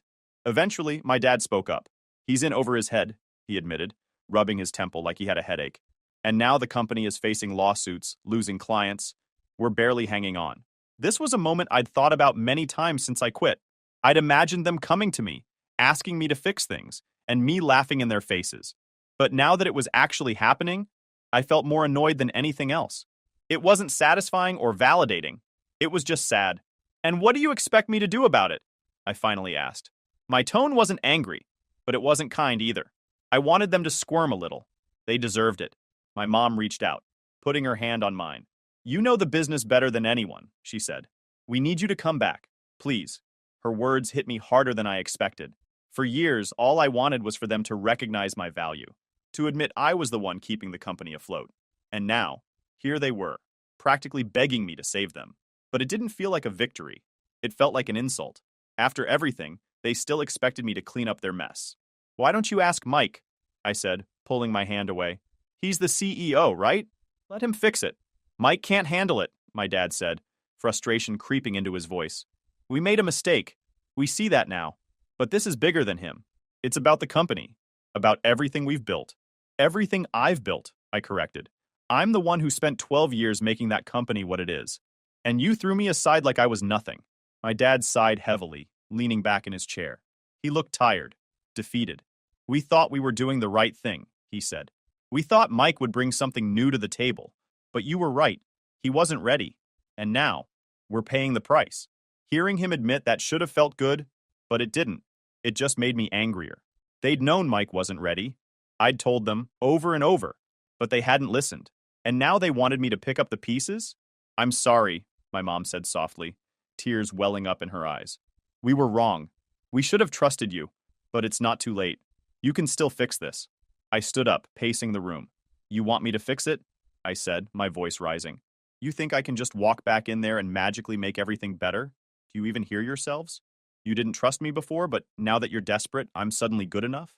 They didn't say anything, and the silence only fueled my anger. Do you even understand what you're asking? You're asking me to put my life on hold again, to bail you out of a situation you created. And for what?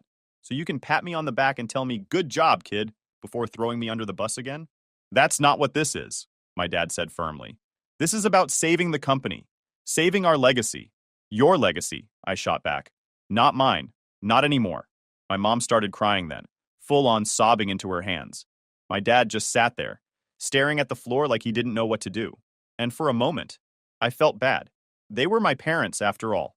But then I remembered the humiliation, the betrayal, the countless nights I'd spent working late while they were off praising Mike for his good grades. That angered me more than their tears could ever soften. I can't help you, I said finally, my voice steady. I won't. I've already started working on my own plans. I'm building something for myself now, and I'm not going to throw that away to clean up your mess. My dad looked up, his face hardening. So that's it? You're just going to turn your back on your family? I laughed, a bitter sound. You turned your back on me first. Don't try to guilt me into this. It won't work. They left soon after that, my mom still sniffling, and my dad looking like he wanted to argue but didn't have the energy. As soon as the door closed behind them, I let out a shaky breath. My wife came downstairs, wrapping her arms around me. You did the right thing, she said. You don't owe them anything. She was right, of course, I knew that. But it still hurt. Walking away from the company had been hard enough. Walking away from my parents felt even harder. But I couldn't go back. Not now. Not ever. That night, as I lay in bed, I thought about what they'd said, about saving the company, about fixing things. A part of me wanted to, not for them, but for myself, for the people who'd worked with me, the clients who'd trusted me. But another part of me knew it wasn't my responsibility anymore. They'd made their choice, and now they had to live with it. I fell asleep that night feeling more certain than ever. I wasn't going back. It was time to move forward. After my parents showed up at my doorstep, I felt a strange sense of clarity. For the first time in months, I stopped looking back. I'd spent too much time stewing over what happened, rehashing the betrayal, the disappointment, the anger. But after slamming that door on them, metaphorically and literally, I realized it was time to focus on what lay ahead. If I wasn't going back to their company, I needed to build something of my own. Starting from scratch is daunting, even when you know what you're doing. I didn't have a big office or a fancy team. Hell, I didn't even have a proper plan at first. All I had were the skills and knowledge I'd built over 12 years and the determination to prove to myself, and maybe a little to them, that I could do this. The first step was figuring out what kind of business I wanted to create. Real estate was all I knew, so that part was a no-brainer. But I didn't just want to recreate my dad's company. I wanted to do something different, something better. I'd learned a lot over the years, not just about the market, but about how to treat people, clients, employees, everyone. My parents had always treated the business like a machine, churning out deals without much regard for the people behind them. I wanted to build something more personal, more human. I started by reaching out to a few of my old clients. These were people I'd worked with for years, people who trusted me. I explained that I was starting my own thing and asked if they'd be interested in working with me again. To my surprise and relief, most of them were enthusiastic. "We were wondering when you'd get back in the game," one of them said. "Mike's been a disaster. We've been waiting for someone to step up." Their responses gave me the boost of confidence I needed. If they believed in me, maybe I could pull this off after all. But getting clients on board was just one piece of the puzzle. I also needed a team. The company wasn't going to run itself.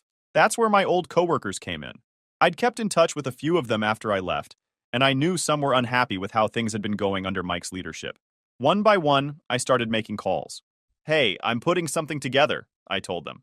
"It's small right now, but I think it has potential. Are you interested?" The responses were overwhelmingly positive. Many of them had already left my dad's company, tired of the chaos and mismanagement.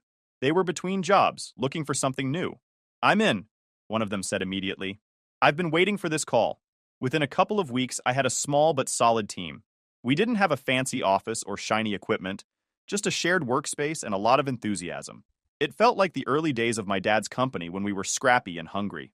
Except this time, it was my vision, my rules. Setting up the business was a whirlwind. Between registering the company, building a website, and figuring out how to market ourselves, I barely had time to breathe. But it was exhilarating. Every small win, a client signing on, a lead turning into a deal, felt like a massive accomplishment. For the first time in years, I wasn't just working. I was creating something, and it felt incredible. Of course, it wasn't all smooth sailing. There were moments of doubt, moments where I questioned whether I was biting off more than I could chew. The stress of juggling everything, finances, logistics, client relationships, was overwhelming at times. But every time I felt like giving up, I reminded myself why I was doing this. I wasn't just building a business. I was proving to myself that I could. One of the biggest challenges was balancing work and personal life. My wife was incredibly supportive, but I knew it wasn't easy for her. She was working full-time while I poured all my energy into the business, often working late into the night. "You're going to burn out if you keep this up," she warned me one night as I sat hunched over my laptop reviewing contracts. "I know," I said, rubbing my temples. "But if I don't push now, it'll never take off." She didn't argue, but I could see the concern in her eyes. It was a reminder that while building the business was important, so was maintaining the life we'd built together. I made a mental note to find a better balance, though I wasn't sure how just yet. As the weeks went by, things started to fall into place. Our first few deals closed smoothly, and the feedback from clients was overwhelmingly positive. "This feels like the old days," one of them told me, "when things were simpler, more personal." I missed this. Hearing that felt like validation. I was doing something right. Early, the business began to grow. It wasn't explosive growth by any means, but it was steady, and that was enough for me. Meanwhile, I couldn't ignore the rumblings about my dad's company. Word on the street was that things were going from bad to worse. They were losing clients left and right, and the lawsuits were piling up. It was hard not to feel a twinge of satisfaction. After all, I'd warned them. But mostly, I just felt sorry for the employees and clients who were caught in the crossfire. They deserved better. What really surprised me was how many of those clients and employees started coming to me. It wasn't something I actively pursued, at least not at first. But word got around that I was starting my own thing, and people reached out. "If you're looking for more staff, let me know," one former coworker said. "I can't stand it here anymore." Another client emailed me saying, "We've always trusted you. Let's talk." I wasn't poaching. They were coming to me. And honestly, it felt good. These were people who recognized my value, who wanted to work with me because of what I brought to the table. It was a stark contrast to how my family had treated me. By the end of the second month, we'd outgrown our shared workspace and started looking for a proper office. It was a small milestone, but it felt huge. Standing in that empty space, imagining the possibilities, I couldn't help but smile. This was mine. All of it. No one could take it away from me. I wasn't just surviving, I was thriving. And for the first time in a long time, I felt truly free. By the time I'd settled into the rhythm of my new business, things with my family had escalated. Word had spread about what I was doing, clients switching to me, employees reaching out to join my team, and it didn't take long for the news to reach my parents and sister. I hadn't spoken to any of them since their visit to my house, and I wasn't planning to, but they clearly weren't done with me. It started with emails. My dad sent a few, all variations of the same message. He wanted to talk, to work things out. I ignored them. Then my mom started calling. At first, it was once a week, then every few days. I never picked up. Eventually, she left a voicemail that made my blood boil. "I hope you're happy," she said, her voice trembling with barely concealed anger. "You're tearing this family apart. I don't know how you can live with yourself." I deleted the message without replying. What was there to say? They'd made their bed, and now they had to lie in it. I wasn't responsible for their mess, no matter how much they tried to pin it on me. But things really came to a head when my sister got involved. Unlike my parents, who were still trying to guilt me into coming back, she went straight for the jugular. One day, out of nowhere, I received a letter from a lawyer. At first, I thought it was a mistake, but as I read through it, my stomach sank. They were accusing me of stealing clients and employees. According to the letter, I'd intentionally undermined their business by poaching key accounts and personnel. They claimed I was violating some sort of unwritten family agreement and demanded I cease all operations immediately. If I didn't, they threatened to take legal action. I couldn't help but laugh as I read it. It was so ridiculous, so petty. There was no non-compete clause in my contract when I worked for them. I'd checked. Twice. They had no legal standing whatsoever. But the fact that they'd resorted to this tactic told me everything I needed to know about how desperate they were. Instead of responding directly, I forwarded the letter to my lawyer. "Handle it," I told him. "I don't have time for this nonsense." He assured me it was an empty threat and not to worry. Still, the whole thing left a bad taste in my mouth. A few days later, my parents showed up at my office unannounced. It was the first time they'd seen the new space, and I could tell they weren't happy about it. My mom looked around with thinly veiled disdain, while my dad's expression was a mix of anger and defeat. "Do you really think this is going to work?" my dad asked, gesturing at the office. "You're playing a dangerous game." I leaned back in my chair, unfazed. "It's already working," I said simply. "And it's not a game." My mom's face flushed with anger. "You're ruining everything," she snapped. "Do you have any idea what you're doing to this family?" "To us?" I stood up, keeping my voice calm but firm. "What I'm doing," I said, "is building something for myself. Something you didn't think I was capable of. If that bothers you, that's your problem, not mine." They didn't stay long after that. I think they realized there was no point in trying to guilt me anymore. But their visit left me shaken. Not because of what they said, but because it confirmed something I'd suspected for a while. They weren't just upset about losing the business. They were upset about losing control over me. For years, I'd been the dependable one, the one they could count on to keep things running smoothly. I'd sacrificed so much of my own life to help build their dream, and now that I was gone, they didn't know what to do. It wasn't about the clients or the money, it was about the power dynamic, and they hated that I'd taken it back. Meanwhile, things at my dad's company were going from bad to worse. Employees were quitting in droves, and their reputation was in tatters. Mike, I heard, was barely showing up to work anymore.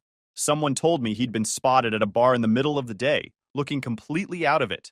I didn't feel sorry for him, but I couldn't help but think about how all of this might have been avoided if my parents had made a different choice. The lawsuits were still ongoing, and from what little I knew, the company's legal team was struggling to keep up. I didn't envy them. Trying to clean up the mess Mike had made was like trying to put out a forest fire with a garden hose.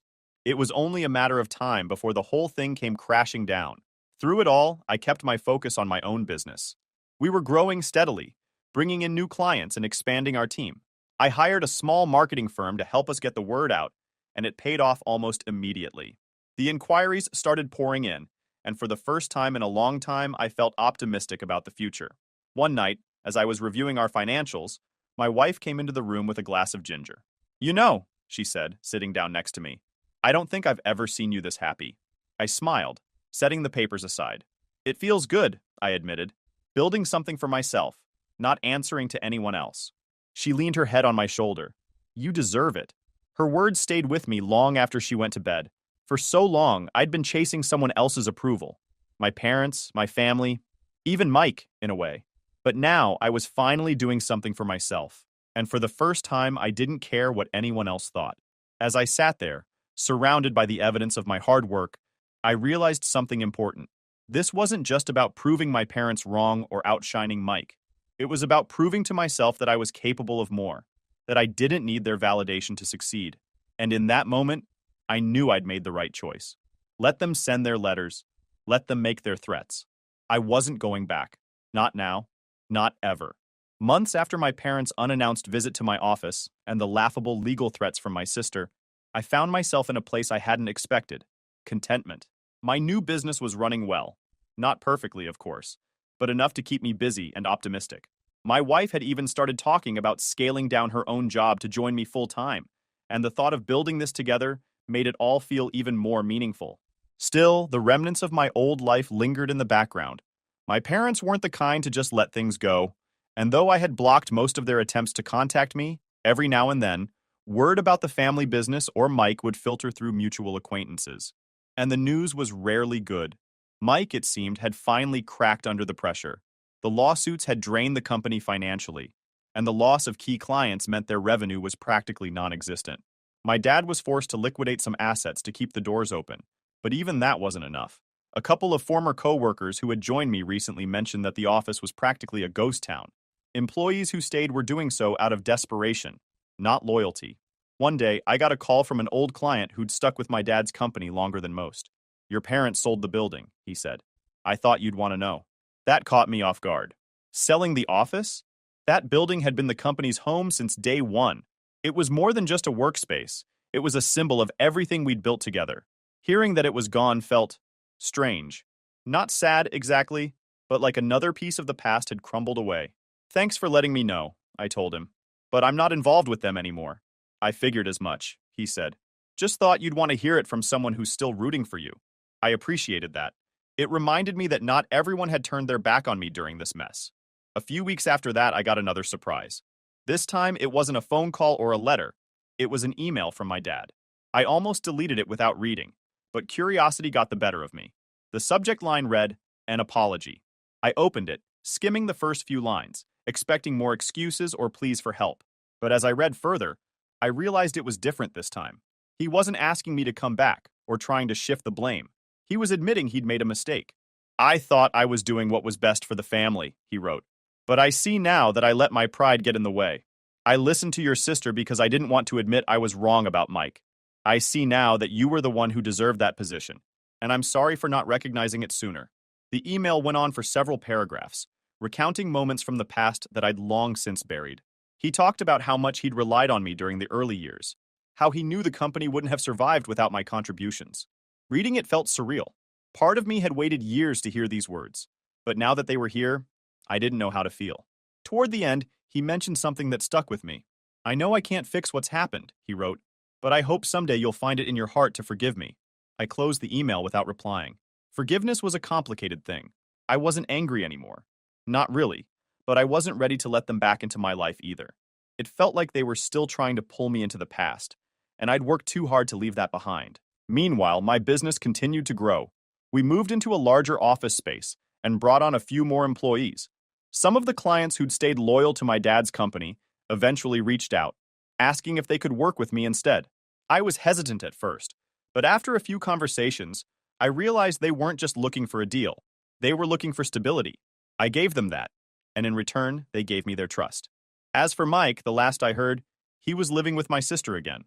The lawsuits had been settled, but the financial damage was done. He was reportedly trying to find himself, though what that actually meant was anyone's guess. I didn't wish him ill, but I also didn't feel sorry for him. He'd been handed an opportunity he wasn't ready for, and he'd squandered it. That wasn't my problem. My sister, predictably, wasn't handling the fallout well. From what little I heard through mutual acquaintances, she was bitter and angry, blaming everyone but herself for how things turned out. My parents had stopped defending her publicly, which told me everything I needed to know. They were finally seeing her for who she really was. Not the brilliant daughter they'd always believed in, but someone who was good at looking out for herself and no one else. One day, while sitting in my office and looking out at the city skyline, I realized I felt free. Truly free. The weight of my family's expectations, their disappointment, their manipulation, it was all gone. For so long, I defined myself by what they thought of me, by what I could do to earn their approval. But now, none of that mattered. I wasn't building my business to prove a point or to spite them. I was doing it for myself, for my wife, for the people who believed in me. And that was enough. I don't know if I'll ever fully reconcile with my family. Maybe someday, when the dust has truly settled, we'll find a way to mend the broken pieces. Or maybe we won't. Either way, I'm okay with it. For now, I'm focused on the future. And for the first time in years, it feels like mine. Story 4. My brother texted me. Sorry, bro. Sometimes these things just happen. After I found out he'd been my girlfriend's side piece for our entire relationship. My mom said, don't cause drama. So I caused financial ruin instead. Way less dramatic. All right, Reddit, strap in because this one's a goddamn train wreck from start to finish. I'm 32M, sitting here in my new apartment, 3 months removed from the nuclear bomb that went off in my family, and I figured it was time to get this off my chest. Some of you might think I went too far. Most of you will probably say I didn't go far enough. Either way, here's how I systematically destroyed my family's finances after discovering my brother had been screwing my girlfriend for our entire 3-year relationship. Let me start with the family dynamics because that's important context for understanding why I did what I did. My younger brother Ethan, 28M, has always been the golden child. Not in the subtle way where you wonder if you're being paranoid. I'm talking about the kind of favoritism that's so blatant, it would make a sitcom writer say, tone it down, that's unrealistic. Growing up, I was the responsible one. Got good grades without being asked. Helped around the house. Had a part-time job by 15. Standard older sibling stuff. Ethan, though? Different rules entirely. Failed classes in high school? He's just not challenged enough. Got caught shoplifting? Just a phase. Boys will be boys. Crashed dad's car? Accidents happen. That's what insurance is for. Meanwhile, I got a 2-week grounding for coming home an hour past curfew because I was helping a friend whose car broke down. The real kicker is how this followed us into adulthood. I worked my ass off to get through college, graduated with a finance degree, and landed a solid job as a financial analyst. Nothing glamorous, but I made decent money and was climbing the ladder. Bought my own place at 26, paid off my car, had actual savings. Ethan dropped out of college after 1 year, bounced between ventures that never panned out, and lived in mom and dad's basement until he was 25. Every failed business was just bad timing or people didn't understand his vision. Every job he quit was because his boss couldn't handle his innovative ideas. But here's where it gets relevant to the story. 3 years ago, Dad asked me to help him restructure his construction company's finances. He'd built a decent business over 30 years, but was old school about money management. Everything was in his head or on paper. No real systems in place. I spent 6 months setting up proper bookkeeping, creating spreadsheets for project tracking, and establishing relationships with better suppliers. I saved him probably $80,000 that first year just by streamlining operations. His thank you? A handshake, and that's what family does. Fast forward 2 years, and Dad decides to semi-retire. Brings Ethan on as his successor, despite my brother having exactly zero experience in construction, project management, or running a business. I'd been helping manage the finances for free this whole time, but Ethan got the actual title, the salary, and Dad put his name on half the business ownership. When I pointed out that I'd basically been doing the CFO job without pay for 3 years, Dad said, "You have your own career. Ethan needs this more than you do." Right, because that's how business succession should work. Give it to the person who needs it most, not the person who's actually qualified. But I let it slide because I'm a goddamn doormat who kept thinking family should mean something. Now let's talk about my girlfriend. Well, ex-girlfriend, Melissa. Met her 4 years ago through mutual friends at a barbecue. She was fun, smart, worked as a dental hygienist, and we just clicked. Started dating pretty seriously after a couple months. I introduced her to my family around month 3, which looking back was probably when everything went to hell. Ethan laid on the charm immediately. This is his specialty, being the charismatic, funny, life-of-the-party guy, while I'm the boring one who talks about spreadsheets and retirement accounts. I remember him pulling me aside that first dinner and saying, "Dude, she's way out of your league.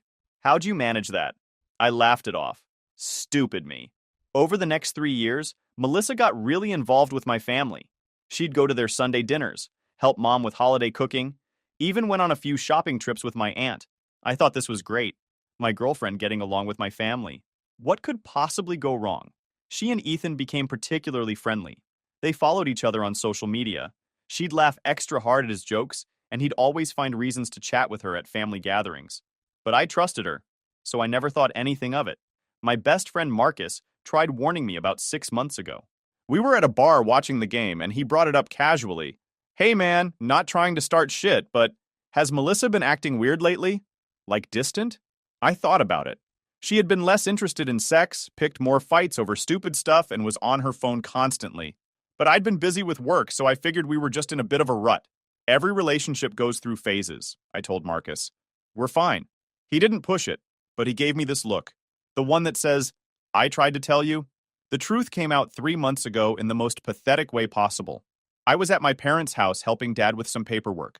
Ethan was supposed to be at a job site, and Melissa was supposed to be working an afternoon shift. I was in the home office when I heard noises upstairs. Figured maybe Dad was up there, so I went to check. That's when I heard them. In Ethan's childhood bedroom, which he still used when he stayed over. Melissa's voice very clearly not alone. Then Ethan's laugh. I stood there in that hallway for probably 30 seconds, my brain refusing to process what I was hearing.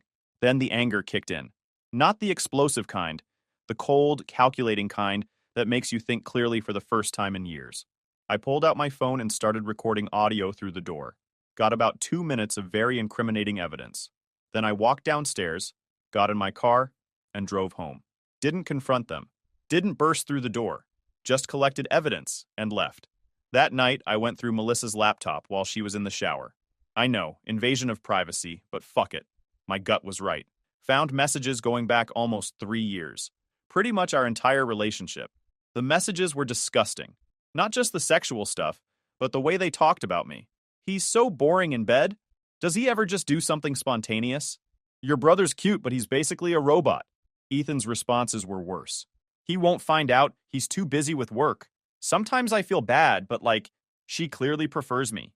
Honestly, dude's got no game. The timeline was damning. First message was dated 3 months after Melissa and I started dating. They'd been screwing around at family gatherings, in my apartment when I was at work, even in my car once when Melissa borrowed it. I spent that entire night documenting everything. Screenshots, timestamps, the audio recording from earlier. Built a complete file. Then I opened a beer and started planning. The next morning, Melissa tried to have sex with me. I told her I wasn't feeling well. She seemed relieved. I spent the week acting completely normal. Went to work, came home, had dinner with Melissa, watched TV. The whole time I was setting my pieces in place. First, I contacted 3 different lawyers and set up consultations. Wanted to understand my legal options, especially regarding Dad's business and any financial entanglements. Second, I backed up every file I'd created for Dad's company to a personal hard drive. 3 years of financial records, supplier contracts, project management systems, client contacts, everything that kept that business running smoothly. Then, I reformatted the company's backup drives. Whoops. Third, I started making phone calls. Remember how I'd built relationships with their suppliers? Time to use that. Told them I was leaving the company and wanted to thank them for their business. Casually mentioned I'd be freelancing as a financial consultant if they ever needed help. Several said they'd keep me in mind. Fourth, and this is important, I reached out to their biggest client, a property development company that accounted for about 40% of my dad's revenue. The owner, Richard, and I had become friendly over the years. I'd helped him understand the bids, explained cost breakdowns, and even caught a few errors that saved him money.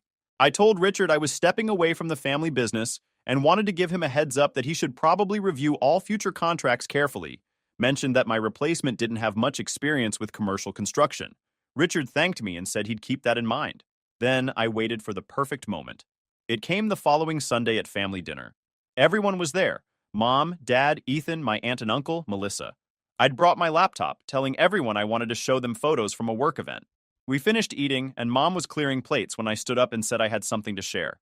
So, I've got some news, I started. Melissa and I are breaking up. Everyone froze. Melissa went pale. Ethan stared at his plate. Mom immediately started with, "Oh, honey, what happened?" You two seemed so happy. Well, that's actually the interesting part, I said, pulling up my laptop. We seemed happy because I didn't know Melissa had been fucking my brother for the last 3 years. The silence was deafening, then chaos. Mom gasping, Dad demanding to know what I was talking about. My aunt looking between Ethan and Melissa like she couldn't process it. I pulled up the screenshots, turned the laptop around. Here's 3 years of messages. Here's the audio from last week when I caught them in Ethan's old room. And here's a compiled timeline showing they've been screwing around at basically every family gathering since month 3 of my relationship. Melissa started crying immediately. Not the "I'm sorry I hurt you" crying, the "I got caught" crying. Big difference. Ethan, though? Ethan tried to play it cool. "Look, man," he started. "Don't," I cut him off.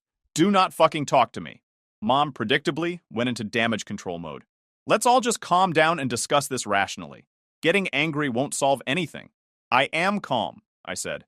"I've had a week to process this. What I'm not going to do is pretend it didn't happen." Dad finally spoke up. "Son, this is obviously very serious." "Ethan, what the hell were you thinking?" Ethan shrugged. Actually shrugged. "I don't know, Dad. These things just happen sometimes." These things just happen. That's when I lost it. Not yelling-wise, but something inside me just went completely cold. "You know what?" I said. "You're absolutely right. Things do just happen. Speaking of which, I wanted to let you know I'm done with the company. Effective immediately. No more free financial consulting. No more managing the books. No more supplier relationships. You two have fun figuring it out." Dad's face went from angry to concerned real quick. "Now hold on. Let's not make business decisions based on personal issues." Personal issues? Dad, your golden boy has been fucking my girlfriend in your house for 3 years. That's not personal issues. That's a fundamental lack of respect that I'm done tolerating. Melissa started talking then. Some bullshit about how it just happened, and how she never meant to hurt me, and blah blah blah. I cut her off. "You're done talking. Get your shit out of my apartment by tomorrow night or it's going in the dumpster." Then I turned to Ethan. "And you. I hope she was worth it. Really. Because you're about to find out what that company looks like when you actually have to run it yourself." Mom started in with her peacemaker routine. "Let's not say things we'll regret. Family is forever, and I know everyone's upset right now, but..." "Mom, I'm going to stop you right there," I said. "You've spent my entire life making excuses for Ethan. Every failure, every screw-up, every selfish thing he's ever done. You've enabled him to become the kind of person who'd do this without a second thought. So no, I'm not interested in keeping peace. I'm interested in never seeing any of you again." I closed my laptop and walked out. Didn't look back, didn't give anyone a chance to respond. Just left. Got in my car, drove to Marcus's place, and told him everything. His response? "Finally. I've been waiting for you to grow a spine." The next day was Monday. I went into Dad's office early, before anyone else arrived. Packed up my personal items, deleted my login credentials from all the company systems, and left my keys on the desk. Then I sent an email to Dad and Ethan. "I'm officially resigning from any involvement with the company, paid or unpaid. All financial records, project files, and supplier contracts are backed up on the system. The login credentials are with your IT guy. I've removed my access to all accounts. Best of luck with future projects. Don't contact me unless it's through a lawyer." I forwarded that email to my personal account and the lawyers I'd consulted with. Paper trail, baby. Melissa showed up at my apartment that night, crying and begging to talk. I had the locks changed that morning, so she couldn't get in. She stood outside my door for 20 minutes before finally leaving. The texts started after that. From everyone. "Mom, please don't do this. We can work through it as a family." "Dad, we need to talk about the business. This is bigger than personal feelings." "Ethan, bro, come on. You're really gonna throw away family over this?" "Sorry, man, but sometimes these things just happen. Can't we just move past it?" That fucking text from Ethan made my blood boil all over again. "Sometimes these things just happen." I forwarded it to Mom with a simple message. "This is who you raised. Congratulations."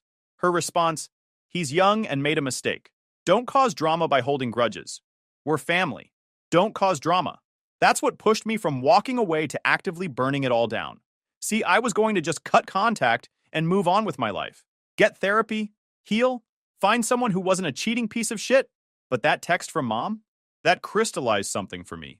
They didn't think what happened was actually wrong. They just thought I was overreacting. So I decided to give them a real problem to worry about. Remember those supplier relationships I'd built? Time to activate them.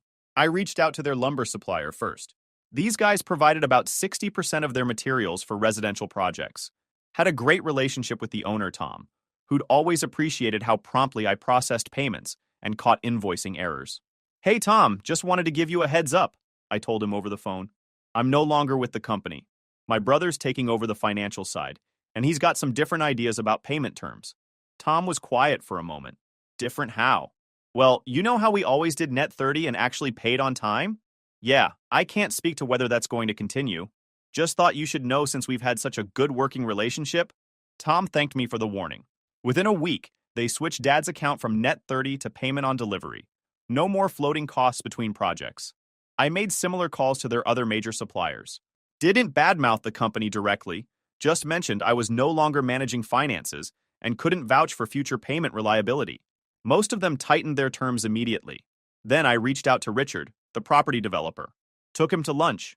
Told him the full story of what happened. He was sympathetic and mentioned he'd been thinking about my warning. Your brother put in a bid for our Oak Street project, Richard said. It's about 30% lower than what you would normally quote. Yeah, that's because he doesn't understand that those margins are already tight. He probably thinks he can make it up somewhere. But he can't. You'll get halfway through the project, and either quality will tank or he'll come back asking for more money. Richard nodded slowly. What would you bid for that project? I did some quick mental math, factoring in material costs, labor, and realistic profit margins. Gave him a number that was 25% higher than Ethan's bid, but actually achievable.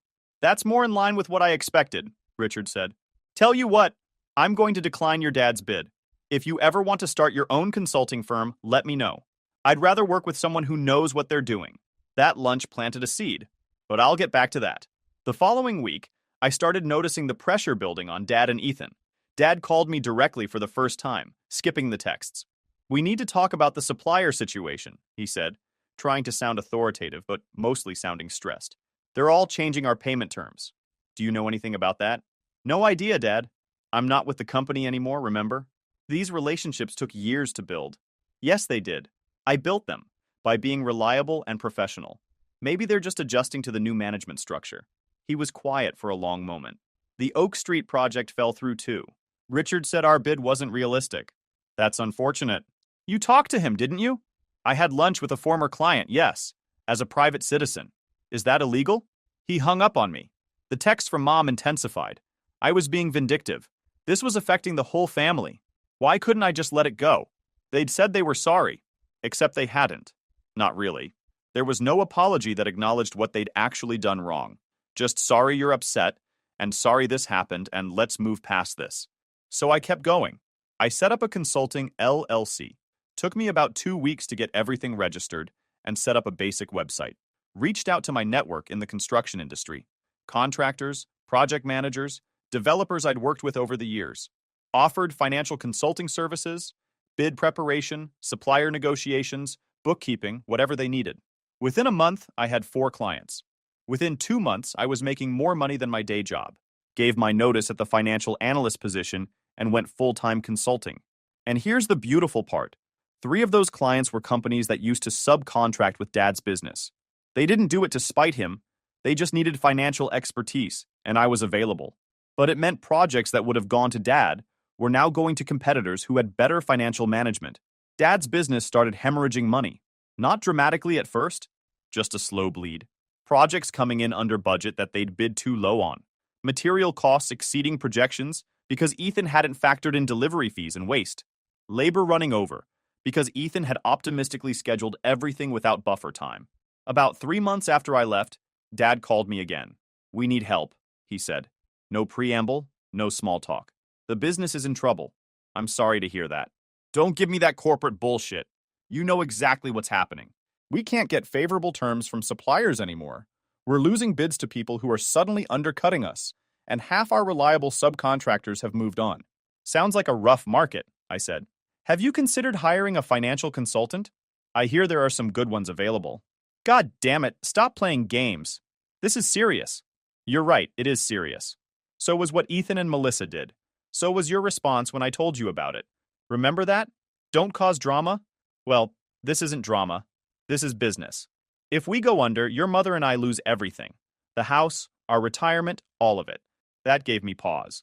Not because I felt bad, but because I wanted to make sure I understood the scope. What do you mean, everything? Turns out, in his infinite wisdom, Dad had been using the house as collateral for business loans. The construction business had grown over the years, but so had the debt. When times were good, and I was managing the finances, the cash flow covered everything. Now, not so much. How much are you underwater? I asked. About $300,000. Maybe more. Jesus Christ. Dad, that's not something that happened in 3 months. How long have you been operating at a loss? Silence. Then, maybe a year? Ethan said he had it under control. Of course he did. Let me guess. Ethan's been paying himself a salary this whole time? He's the managing partner. He deserves compensation for his work. And how's that working out? More silence. Here's my offer, I said. I'll consult for your business. My rate is $200 an hour, minimum 20 hours per week. Billed bi-weekly, payment due on receipt. I'll audit your finances, create a realistic budget, and renegotiate with suppliers where possible. But here are my conditions. 1. Ethan is removed from any financial decision-making. 2. Any major business decision goes through me first. 3. We never discuss personal family matters. This is purely business. That's excessive. You used to do this for free. I used to do a lot of things before your son fucked my girlfriend in your house for 3 years while you all covered for him. Prices have gone up. Take it or leave it. He took it. Not because he wanted to, but because he was desperate. I showed up the following Monday with a contract that would make a loan shark proud. Beyond my hourly rate, I had clauses about decision-making authority, access to all financial records, and the ability to terminate the contract with 2 weeks' notice if they didn't comply with my recommendations. The audit was worse than I expected. Ethan hadn't just been bad at the job. He'd been actively terrible. I found $45,000 in unpaid invoices from completed projects because Ethan forgot to send them $30,000 in duplicate payments to suppliers because he didn't check if bills had been paid already. 3 projects bid so low they'd actually lost money. A company credit card Ethan had been using for personal expenses, about $800 per month in restaurant charges, gas for his personal vehicle, and 1 weekend trip to Vegas. Payroll taxes that hadn't been filed properly in 6 months, meaning they were accruing penalties. I documented everything. Sent a full report to Dad with a simple cover note. This is what you get when you hand a business to someone based on favoritism rather than competence. Then I presented my recommendations. Ethan needed to be removed from any financial authority immediately. They needed to set up automatic payment systems for all recurring bills. We needed to renegotiate payment terms with the IRS, which would cost them about $10,000 in penalties, but better than the alternative. They needed to stop taking new projects until existing ones were completed and billed. Dad needed to take a smaller salary for 6 months, while they rebuilt cash reserves. The company credit card Ethan had been using needed to be canceled, and he needed to reimburse the personal charges. Dad agreed to everything except removing Ethan from the company. Entirely. Said he was still his son and deserved a place in the family business. Fine. I structured it so Ethan could keep his title and salary, reduced by 30% but still. But he had zero access to company finances, client communications, or bidding. He was basically a project manager with no authority. Ethan lost his mind when he found out. Started calling me directly. I'd unblocked him for business purposes only, and screaming about how I was trying to destroy his life. "You're just pissed about Melissa," he said. "This is all revenge." "No, this is me cleaning up your mess. Again. The difference is now I'm getting paid for it. You've always been jealous of me. Admit it." I actually laughed at that. Jealous? Of what? Your ability to fail at everything you touch? Your talent for disappointing people? The way you betrayed your own brother because you couldn't keep it in your pants? Yeah, I'm super jealous. He hung up, blocked me again. Whatever. Over the next few weeks, I systematically rebuilt what I could, reached out to suppliers I had relationships with, and negotiated new terms. Not as good as they used to be, but better than payment on delivery. Collected those unpaid invoices. Set up a proper accounting system that even Dad could follow. But here's the thing. I only did exactly what I was contracted to do. I didn't go above and beyond. I didn't work nights and weekends. I didn't bring in new clients or chase big projects. I did my 20 hours per week, billed them, and went back to my own thriving consulting business. The business stabilized but didn't grow. They were no longer hemorrhaging money, but they weren't making the kind of profit they used to either. And that was sustainable for the business, but not for Dad's retirement plans. About 5 months into this arrangement, Mom called me. This was the first time we'd spoken directly since that dinner. "Your father is exhausted," she said. "He's 64 years old and working 60-hour weeks trying to keep this business afloat. This needs to end." I agree. He should sell the business and retire. He built this company from nothing. It's his legacy. Then he should have thought about that before handing it to someone who had no idea what they were doing. "What do you want from me, Mom?" "I want you to come back. Run the business properly. Help your father retire with dignity. At what cost? Do I just forget that Ethan spent 3 years sleeping with my girlfriend? Do I pretend it's normal that you all knew and said nothing? That your first response was to tell me not to cause drama? We didn't know, she insisted. Bullshit. Melissa spent every Sunday at your house. Ethan was there every Sunday. You think they were just really good friends?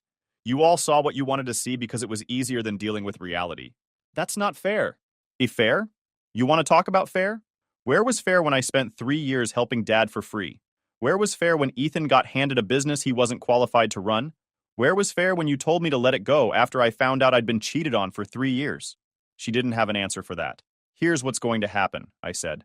I'm going to finish out my contract, which has 4 months left. In that time, I'll get the business to a point where it can be sold. Dad can retire, you can downsize, and Ethan can figure out his own career path. After that, I'm done. No family dinners, no holidays, no pretending we're one big happy family. You're being cruel? No, I'm being honest. For the first time in my life, I'm putting myself first instead of sacrificing for a family that doesn't appreciate it. You should try it sometime. I hung up before she could respond. True to my word, I spent the next 4 months preparing the business for sale. Updated all the systems, documented every process, built a portfolio of completed projects, and reached out to my network about potential buyers. Found one too, a mid-sized construction firm looking to expand into our region. They'd been impressed by some of our recent work, the projects I'd managed to turn around, and saw potential. Offered $750,000 for the business, which after paying off Dad's debts would leave him and Mom with about $400,000. Not enough for a lavish retirement, but enough to be comfortable if they were smart about it. The sale closed 2 months ago. I attended the final signing as a consultant, not as family. Shook hands with the new owners, handed over all my documentation, and walked out. Dad tried to talk to me afterward. I know things didn't go the way anyone wanted. They went exactly the way you made them go, I said. You chose Ethan over competence. You chose peace over holding anyone accountable. These are the consequences. He's still your brother. Biologically, yes. In every other way that matters? Number. We're done here. I left. Haven't spoken to any of them since. The epilogue is actually pretty satisfying. My consulting business is thriving. I'm making about 3 times what I made at my analyst job and work half the hours. Turns out when you're good at something and people don't take advantage of you, you can build a pretty nice life. I'm dating someone new. She's a project manager at one of my client companies. Smart, independent, and when I told her the full story of what happened with my family, her response was, "Holy shit, you're way nicer than I would have been. We're taking things slow, but it's good."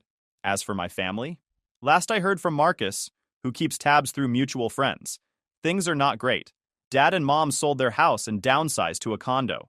The retirement money's going faster than expected because they're helping Ethan with rent. Yes, helping Ethan with rent. Turns out when you lose your cushy fake job because the business gets sold and you have no actual skills or work history, you struggle to find employment. Who knew? Melissa tried to reach out a few months ago. Long text about how she'd been in therapy, realized what she'd done wrong, and wanted to apologize properly. I read it, felt absolutely nothing, and deleted it without responding. Ethan's text was even better. I hope you're happy now. You destroyed our family's business just to get revenge. I actually did respond to that one. I didn't destroy anything. I salvaged what I could from your incompetence, got Dad enough money to retire, and walked away. The fact that you see me refusing to sacrifice myself for you anymore as revenge says everything about who you are. Don't contact me again. He didn't. People keep asking me if I regret how I handled it, if I feel bad that my family's struggling. The honest answer? Number. Not even a little bit. I regret trusting people who didn't deserve it. I regret not setting boundaries earlier. I regret ignoring red flags because I thought family meant unconditional support. But destroying their finances? Refusing to sacrifice myself to fix problems I didn't create? Walking away from people who thought "don't cause drama" was an appropriate response to being betrayed? Zero regrets. Mom's last text to me about a month ago. Family is supposed to forgive each other. My response? Family is supposed to not fuck each other over in the first place. You should try that with your next kid. Then I blocked her number. So yeah, read it. That's my story. My brother fucked my girlfriend. My family told me not to cause drama, so I caused financial ruin instead. Some of you will say I'm an asshole. That's fine. I'm an asshole who sleeps great at night and isn't anyone's doormat anymore. If you're in a similar situation, here's my advice. Stop setting yourself on fire to keep other people warm. Stop sacrificing for people who wouldn't do the same for you. And if someone tells you not to cause drama after they've hurt you, cause the drama. Just make sure it's the kind that's measured, deliberate, and leaves them unable to blame you for their own failures. Because at the end of the day, the best revenge isn't getting angry. It's building a better life while they figure out how to function without using you as their safety net. Turns out most of them can't. And honestly, that's their problem, not mine anymore. YouTube just dropped this new hype feature. If you're hooked on this story, smash that hype button. It tells YouTube this video deserves to blow up, and it keeps even crazier stories coming your way. Story 5. This story is titled, "My Parents Kicked Me Out for Their Golden Child, then demanded I keep paying rent and bills. So I made them regret it, and now they want my help so bad." Hey everyone, before we jump into today's video, I need your help. We've noticed the channel is losing some traction, and subscribing is one of the best ways you can support us. It's quick, free, and it helps us keep bringing you awesome content. Your support means the world. Let's keep this channel growing together. Thanks so much. Now let's start the video. This happened over the course of several years, and using fake names disclaimer. I, 32 male, always knew I was the backup son in my family. You know how some parents pretend they love all their kids equally? Mine didn't even try to hide their favoritism. My brother Alex was their pride and joy. Me, I was just there. Growing up in our middle-class neighborhood in Minneapolis, my mom would literally beam whenever Alex walked into a room. She'd corner random people at church or the grocery store to brag about Alex's latest accomplishment, while I stood there like a damn shadow. When he left for college at Northwestern, she was depressed for months. Not exaggerating, she called him every single day like she was going through withdrawal or something. It was honestly pathetic to watch. It wasn't that they hated me. I just wasn't Alex. He was loud and played football and got all the attention with his charismatic personality, aka being an obnoxious loudmouth. I was more reserved but still athletic. I wrestled in high school and even placed at state twice, but somehow my trophies ended up in the basement, while Alex's participation ribbons from elementary school football got prime display space in the living room. I'm not even joking. This dude had a most improved certificate from 4th grade football hanging in the hallway until I moved out. I figured out pretty early that no matter what I achieved, I'd never measure up to St. Alex in their eyes. Even when I graduated with honors in business management and landed a solid job at a medical equipment distribution company, my mom's response was, "That's nice, honey. Did you hear Alex might be up for promotion at his marketing firm?" Mind you, Alex had been up for promotion about 5 times already, and somehow never got it. Probably because he spent more time networking at bars than actually working. But my parents would never acknowledge that. The worst part? I accepted it. I thought that's just how families worked. Someone gets to be the golden child, and someone has to be the spare. Guess which role I got stuck with? When I was 23 and had been working for about a year after college, my parents dropped what they thought was good news. They were retiring. Mom had been bouncing between random part-time jobs at clothing stores for years, and Dad was done being an insurance adjuster. Their brilliant plan? I'd move back home to help out until Alex had kids, then they'd move to Colorado to be near him. Fast forward 5 years. Alex still hadn't produced the grandkids they were desperate for. Actually, he was struggling big time. Him and his wife Megan could barely pay their bills in Denver. The last time I saw him was 2 Christmases ago, where he spent the entire weekend bitching about his condo, his boss, and basically his entire life while wearing designer clothes he couldn't afford. He'd show up in these $300 jeans and new watches while complaining about how the system was keeping him down. He barely acknowledged me, treating me like I was the family dog that was just there for background noise. Meanwhile, I was the one holding everything together. I had worked my way up to regional sales manager, started paying rent to help with their expenses, took care of the house, the yard, everything. I even remodeled their bathroom and built a deck in the backyard with my own 2 hands. Put in those composite boards that don't splinter or rot, did all the railings myself, the whole 9 yards. My life wasn't perfect, but it was stable. I had a good group of friends, played in a recreational hockey league, and was dating when I had time. But no matter what I did, my mom still talked about Alex like he was God's gift to humanity. When I closed a major account that boosted my commission by thousands, my mom's response was to ask if I could loan Alex some money, because he was going through a rough patch. The rough patch being that he'd leased a BMW he couldn't afford, and was now panicking about the payments. And this wasn't the first time, or the 5th, they'd asked me to bail him out. Every family gathering was the Alex show. If he bothered to call in on holidays, everyone would crowd around the phone like the president was on the line. If he deigned to visit, my parents would spend weeks preparing, getting his favorite foods, cleaning his old room like the queen was coming to stay. My birthday? Mom would make a box cake. Alex's birthday? She'd spend 3 days cooking all his favorites and invite the whole extended family. Then everything went to shit. A few months ago, Alex lost his job. Since him and Megan were already living paycheck to paycheck, maxing out credit cards to maintain their image, they were completely screwed. My mom acted like this was the best news ever. No joke, she was practically bouncing in her seat at dinner. "This is perfect," she squealed. "Alex and Megan can move in while he gets back on his feet. And maybe once they're settled, they'll finally start a family." My stomach dropped. The way she said it made it obvious she'd been waiting for this exact scenario for years. Not once did she ask what I thought about it. I was just expected to go along with whatever Alex needed, like always. I remember staring at my plate, pushing around the mashed potatoes and thinking, here we go again. Alex fucks up and everyone bends over backward to accommodate him. It got worse. A few nights later, they sat me down for a family meeting. They wanted me to move out. There just wasn't enough room for everyone, Mom said with this fake sweet voice. Besides, it's time for you to focus on finding a wife and starting your own family. But here's the kicker. They still expected me to keep paying rent even after I left. I just sat there, feeling like I'd been sucker punched. For 5 freaking years, I'd put my life on hold to help them. I'd been the responsible one while Alex lived his life hundreds of miles away. And now they were kicking me out so Golden Boy and his wife could take my place? Dad must have seen I was about to lose it because he quickly said I should take my time to think about it. But I didn't need time. For the first time in my life, I saw my parents for what they really were. It was never about being fair or appreciating what I did for them. It was always about Alex. I remember asking, dead serious, "So let me get this straight. You want me to move out of the house I've been maintaining and paying for so Alex can move in? And you still want me to pay rent after I leave?" Mom had the audacity to say, "Well, we're on a fixed income now, and Alex will need time to find a new job.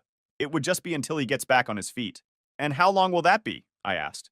She waved her hand dismissively. "Oh, you know Alex. He's so talented. He'll find something in no time." Right. Just like all those other times he was about to hit it big. I'd heard that song before.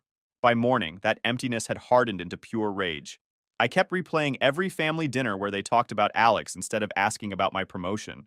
Every time Mom showed off his old high school jersey to visitors, while my wrestling trophies gathered dust in the garage. Every sign that I was just a placeholder until they could get their golden child back. And now they wanted me out, but still expected me to pay their bills? Hell no. I wasn't going to be their ATM anymore. I told them I'd think about it, but my mind was already made up. I was done being their backup plan. Over the next week, I quietly packed my stuff. Started with important papers and valuables, then clothes and other things I couldn't live without. I didn't tell them what I was doing because I knew I'd lose it if they gave me any crap about it. The thing is, I'd accumulated quite a bit of stuff over the years.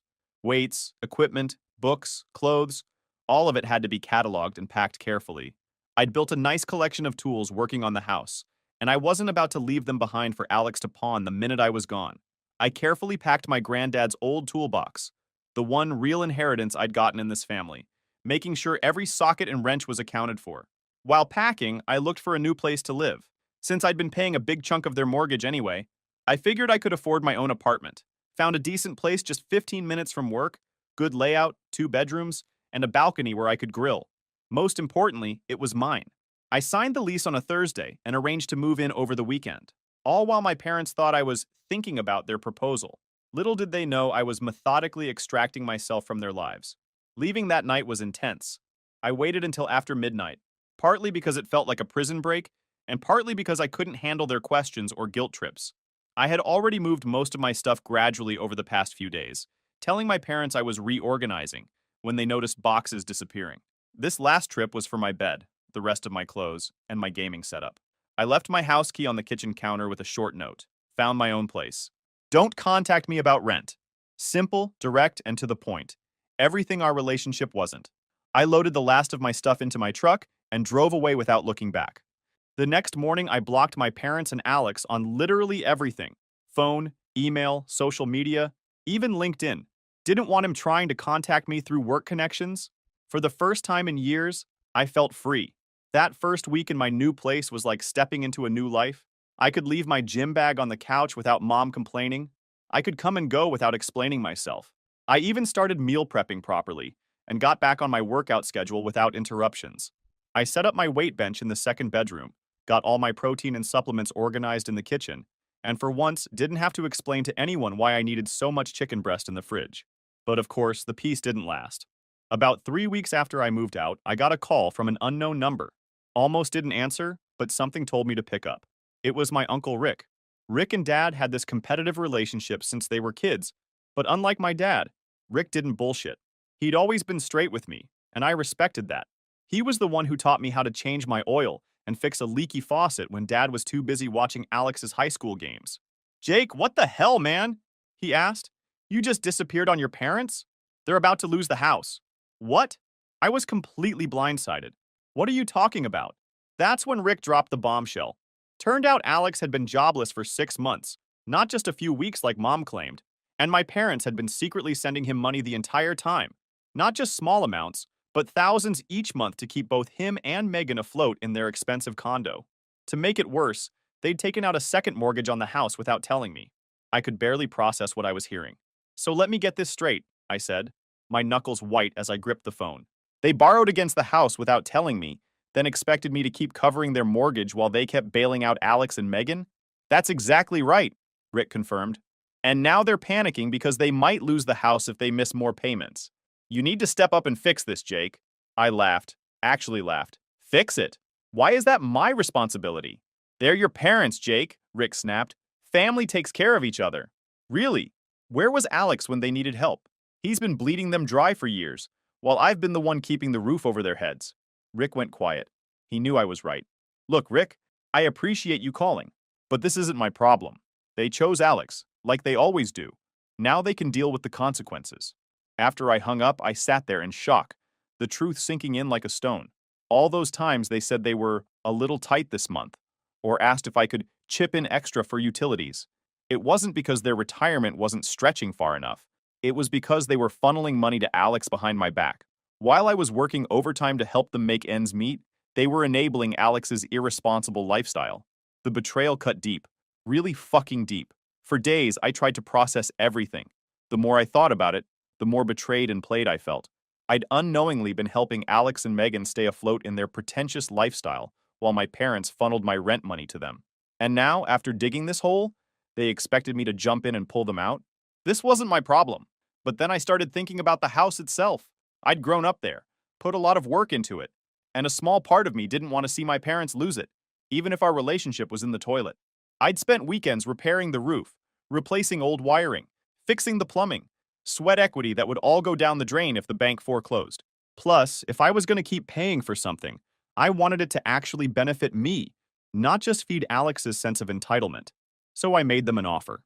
When I showed up at the house, Mom looked like she hadn't slept in days. Dad barely looked at me as he let me in. I wasn't surprised to see Alex and Megan sitting there too.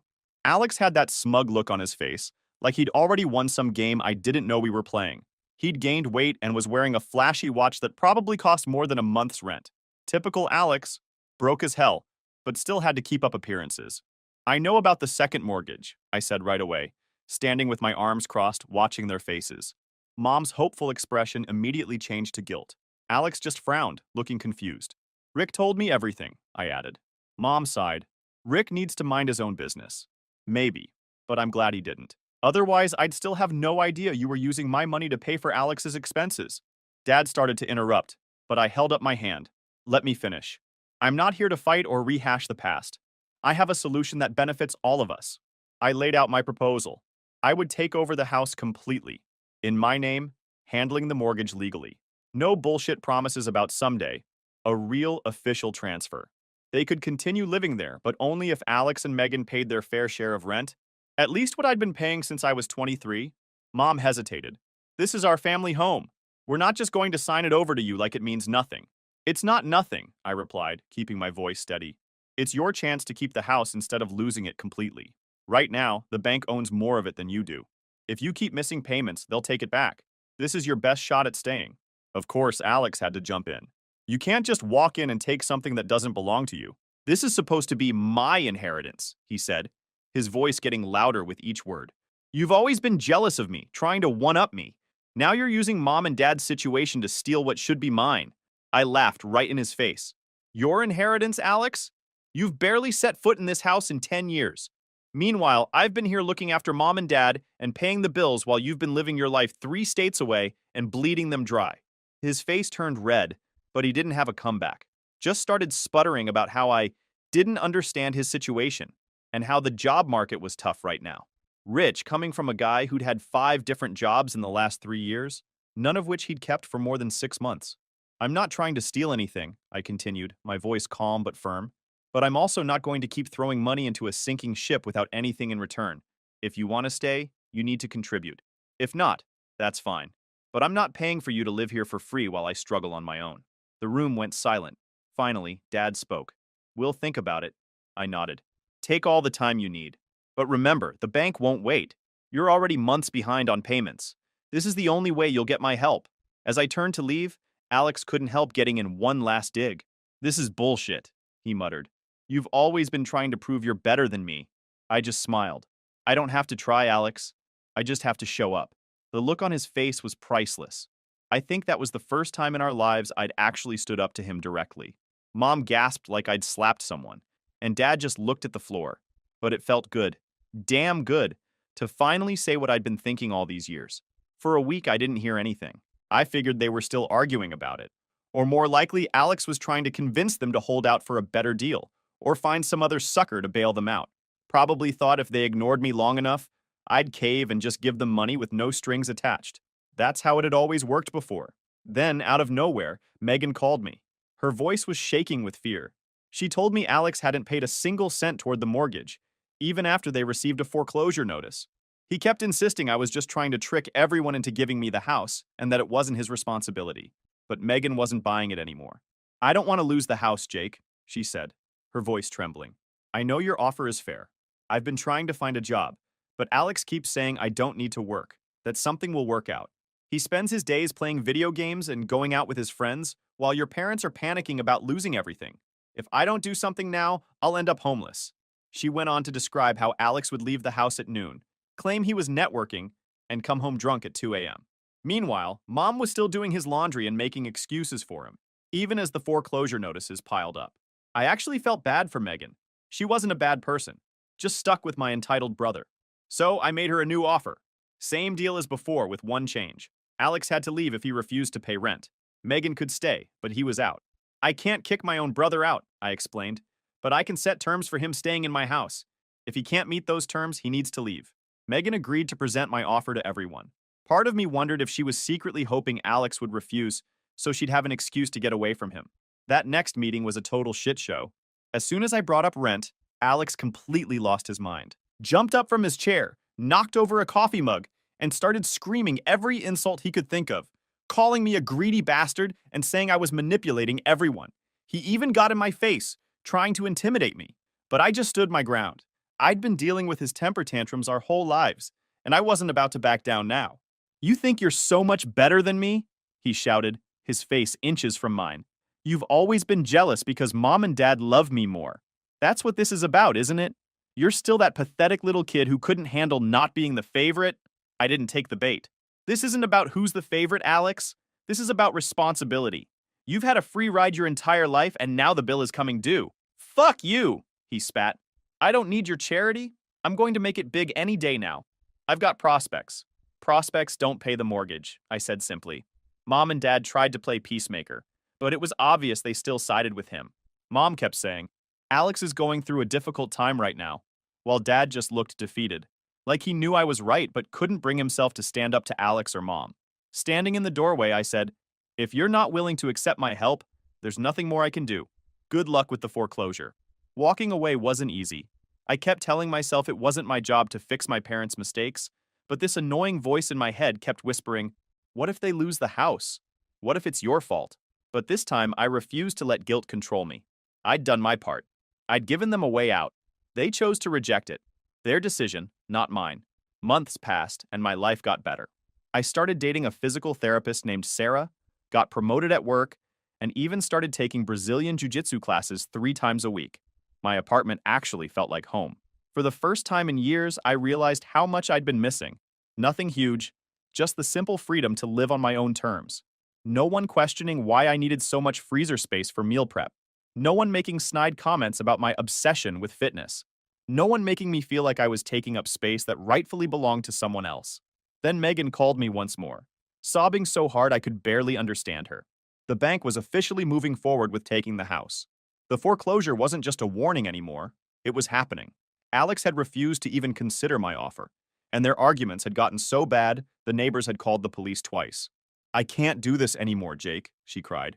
I have nowhere to go. Alex has maxed out all our credit cards, and his friends have stopped letting him crash on their couches. Your parents are having health problems from the stress. Your mom's blood pressure is through the roof, and your dad looks like he's aged 10 years in the last 3 months. Please, if there's any way you can help. She told me how Alex had been lying to everyone, claiming he had job interviews that never existed. He'd even borrowed Dad's emergency credit card and racked up charges at bars and restaurants. When confronted, he'd exploded in rage, screaming that everyone was against him and that he deserved better than this. I felt bad for Megan. My parents and Alex had created this disaster, not her. I decided to give it one last shot, but this time there was no room for negotiation. I would buy the house completely, but the title had to be transferred to my name immediately. Alex, Megan, and my parents could stay, but Alex would have to pay rent. If he refused, he had to move out. And I made it crystal clear I wasn't covering any of Alex's other expenses. This is my final offer, I told Megan. They can take it or leave it, but I'm not budging. To my surprise, my parents finally agreed. Guess their fear of losing the house was stronger than their need to protect Alex's ego. Even Alex didn't fight as much this time, though his face made it obvious he was seething. The day we signed the papers, transferring the house to my name was surreal. Mom kept dabbing at her eyes with a tissue, like she was signing away a child rather than a house. Dad just looked defeated, shoulders slumped, signing where the lawyer pointed without even reading the documents. Alex wasn't there. Couldn't be bothered to show up for something this important. Typical. Just like that, I became the owner of the house I grew up in. The house I'd been helping to pay for since I was 23. The house that was supposed to be my inheritance someday. Someday had finally arrived, but not how any of us had expected. At first, things were tense as hell. Megan spent all her energy trying to keep Alex calm. Alex barely spoke to me unless absolutely necessary, mumbling under his breath whenever I came around. He'd make a big show of slamming doors and stomping around whenever I visited to check on the place. My parents kept their distance, which was honestly a relief. Mom would get this martyred look on her face, like she was suffering in silence whenever I walked in. Dad would just nod and retreat to the garage. But the problem started almost immediately. Alex never paid rent. Not once. Every month brought a new excuse. He was waiting on an interview, Megan's car needed repairs, or my personal favorite. He didn't think it was fair to pay rent in the house he grew up in, because it was his birthright. The first month I let it slide. Family emergency, he claimed. The second month I gave him a warning. Just waiting on a check, he insisted. The third month I gave him an ultimatum. You're being unreasonable, he argued. I gave him way more chances than he deserved. After 3 months of this bullshit, I finally evicted him. Not just a verbal get out. I went through the legal process, filed the paperwork, the whole 9 yards. I wasn't taking any chances with Alex trying to claim squatters' rights or some other legal loophole. When the eviction notice was served, you'd have thought I'd committed murder. Alex went ballistic, screaming that I was dead to him, that this proved I'd always hated him. Mom collapsed in tears, wailing about how her family was being torn apart. Dad just sat at the kitchen table, staring blankly at his hands. My parents were furious. They accused me of being heartless, abandoning family when they needed me most. But I'd heard it all before, and this time it didn't work. If they wanted to support Alex, they could leave with him. I told them exactly what I told Alex. This is my house now, I said firmly. I've given Alex more chances than he deserves. He's had 3 months to get his act together and hasn't even tried. I'm not running a charity here. He's your brother, Mom cried. How can you do this to your own flesh and blood? The same way you had no problem kicking me out to make room for him, I replied. The same way you lied to me about where my money was going for years. The same way you never once stood up for me when Alex treated me like shit our entire lives. That shut her up pretty quick. To my surprise, they actually did leave, reluctantly packed up and moved out. The only person willing to take them in was Uncle Rick, the same person who lectured me about how families should stick together. Karma's a bitch, isn't it? Living in Rick's modest 3-bedroom house must have been miserable for my mom, and Dad had to get a part-time job at a hardware store just to pay bills. Alex, of course, went with them, still believing he was somehow the victim in all this. I heard through the grapevine that he was sleeping on a pull-out couch in Rick's home office, complaining constantly about the lack of privacy and how unfair his life was. Megan didn't last more than a week with them. One evening, she showed up at my door with a suitcase. "I'm done," she said simply. "I can't live like that anymore. Alex refuses to get a job, and your mom still treats him like he's 12. She makes his lunch every day, Jake. His lunch. He's 32 years old." Since she was genuinely trying to get back on her feet, I let her stay in the spare bedroom for a while. She found a job at a local boutique pretty quickly and moved into her own place soon after. Eventually filed for divorce. Can't blame her. Alex had been dragging her down for years. As for me, everything just got better from there. Owning the house gave me this security I'd never had before. For the first time, I had a place that was truly mine. I renovated the kitchen, converted Alex's old room into a home gym with a power rack, bench, full dumbbell set, the works, and built a fire pit in the backyard. I replaced the old carpet with hardwood floors, painted the walls, and finally fixed that leaky faucet in the upstairs bathroom that Dad had been meaning to get to for a decade. A year later, my girlfriend Sarah, 28, moved in with me. We got married in a small ceremony that I didn't invite my parents or Alex to. We've been killing it ever since. She opened her own physical therapy practice, and I started my own medical equipment distributorship after learning the industry inside out. Then, about 6 months ago, the karma hit. I was leaving the gym when my phone rang. Another unknown number. It was my dad. "Jake," he said, his voice barely above a whisper. "I know we haven't talked in a long time, but we need help." Turns out Rick had finally had enough of their drama and Alex's refusal to contribute anything.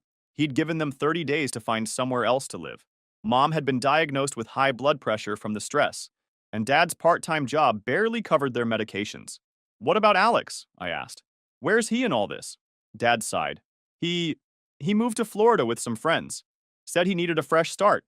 He hasn't called in months." I almost laughed. Of course, Alex had bailed the moment things got really tough. The golden child had abandoned the throne when it became too much work to sit on it. "So now you're calling me?" I asked. "After everything?" "Son, please." Dad's voice cracked. "We were wrong. We've always been wrong about you. You were the one who was there for us. And we chose Alex every time. I don't expect you to forgive us, but we have nowhere else to go." For a moment, I thought about telling them to figure it out themselves, just like they told me to do when I was standing up for myself. But I'm not them. I'm better than that. "There's a small apartment over the garage that I've been renovating," I said finally.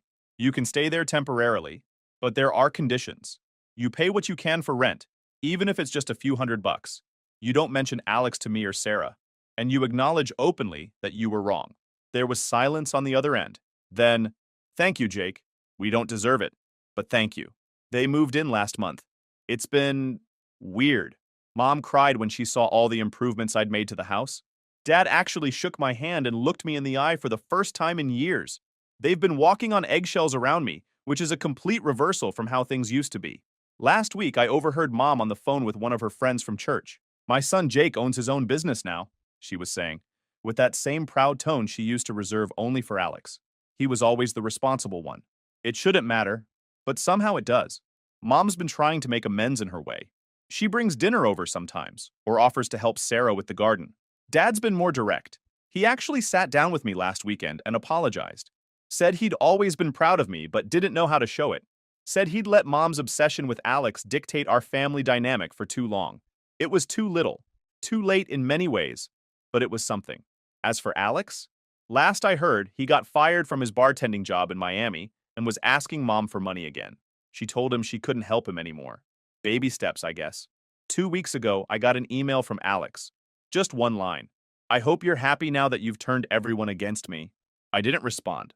There was nothing left to say. Sometimes I wonder if I was too harsh with them, but then I remember all those years I spent as the afterthought, the backup plan, the safety net.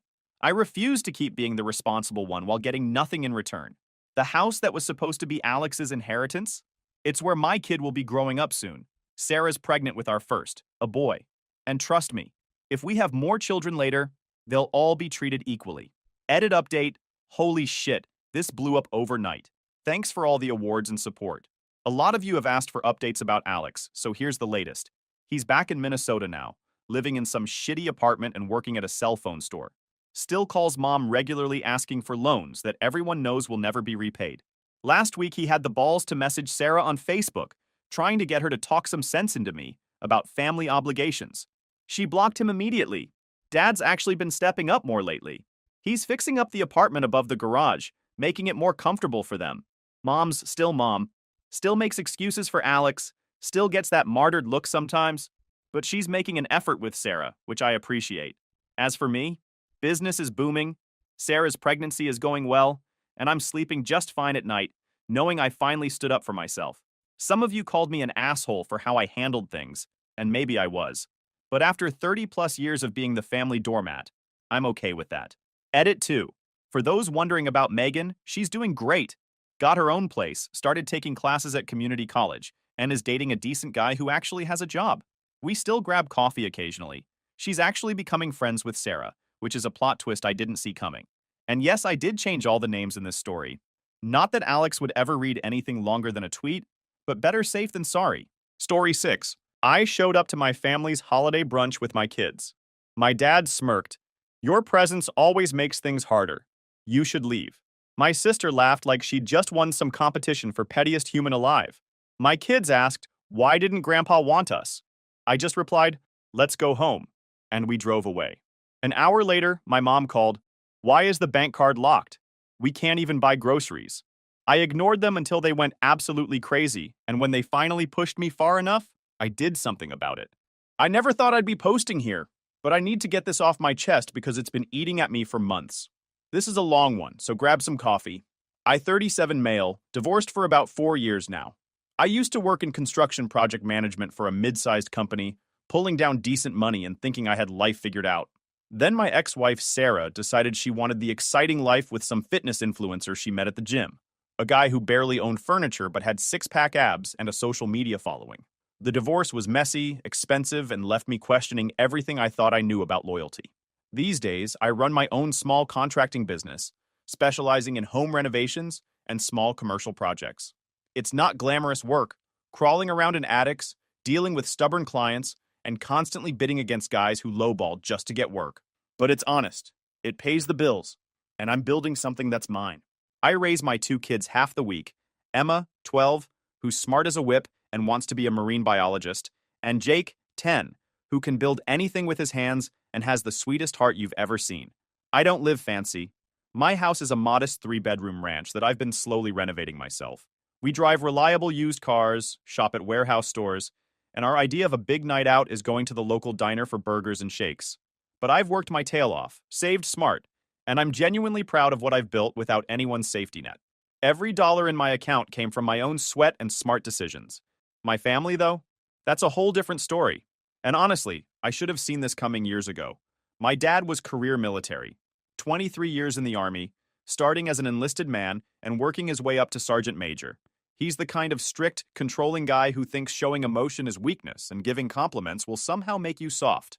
He brought that drill sergeant energy home every single day, treating family dinner like morning formation and critiquing everything from how we sat to how we chewed our food. Growing up, I don't think I ever heard him say he was proud of me, even when I graduated high school with honors or landed my first job. His idea of praise was, you didn't screw that up too badly. My mom, Linda, plays the sweet, caring matriarch role when people are watching, but behind closed doors, she's got guilt-tripping down to an Olympic sport. She can make you feel terrible about decisions you haven't even made yet. Her favorite phrases include, I just worry about you, and I only want what's best for the family, which are usually code for, do what I want, or I'll make you feel guilty for weeks. She's mastered the art of the dramatic sigh and the wounded expression that somehow makes you apologize for things that aren't your fault. Then there's my sister Vanessa, 31, who's been living like she's starring in some reality show since she turned 18. She's undeniably beautiful, the kind of woman who turns heads when she walks into a room. And she's used that to coast through life expecting other people to handle the messy details like rent and grocery bills. Always has the newest iPhone, designer handbags that cost more than most people's monthly mortgage, perfect acrylic nails that get touched up twice a week, and somehow manages to look like she just stepped off a magazine cover even when she rolls out of bed. The catch? She can't pay her rent on time to save her life and has been between jobs for longer than some people have entire careers. Her last actual employment was a part-time receptionist position at a hair salon 3 years ago, which she quit because they expected her to work weekends and answer phones instead of posting on social media. Since then, she's had a series of opportunities that never quite pan out. MLM schemes, attempts at becoming an influencer, and brief stints as an assistant to various guys she's dated who needed someone to organize their lives. My younger brother Ryan is 27 and considers himself an entrepreneur, which apparently means having more failed business ventures than actual jobs on his resume. He's the type who watches one motivational video about passive income and thinks he's discovered the secret to wealth. Every few months, he's got some new scheme that's going to make him rich. Drop shipping, cryptocurrency trading, flipping houses with no money down, starting a food truck, launching a cleaning service, creating an app. The common thread is that all these ventures require other people's money to get started and somehow never generate enough revenue to pay back the initial investment. Ryan's got this way of talking about his businesses like they're legitimate enterprises, even though most of them exist only in his head or last about 6 weeks before he moves on to the next get-rich-quick scheme. He throws around terms like scaling and market penetration and disrupting the industry, but he's never actually completed a business plan or filed for proper licensing. His idea of market research is watching YouTube videos and reading success stories on social media. Anyway, every December they do this big family holiday brunch thing. It's supposed to be this wholesome tradition where we all come together and celebrate the season. In reality, it's usually just an excuse for everyone to show off and make passive-aggressive comments about each other's life choices. This year, I showed up with Emma and Jake, all of us dressed in our nicest clothes. I'd even ironed their shirts myself and made sure Jake's hair was combed properly. You know how kids that age can look like they stuck their finger in an electrical socket if you're not careful. The kids had been excited for weeks, talking about seeing their grandparents and cousins, planning what they'd say and do. They'd even prepared gifts, which honestly made my heart swell with pride.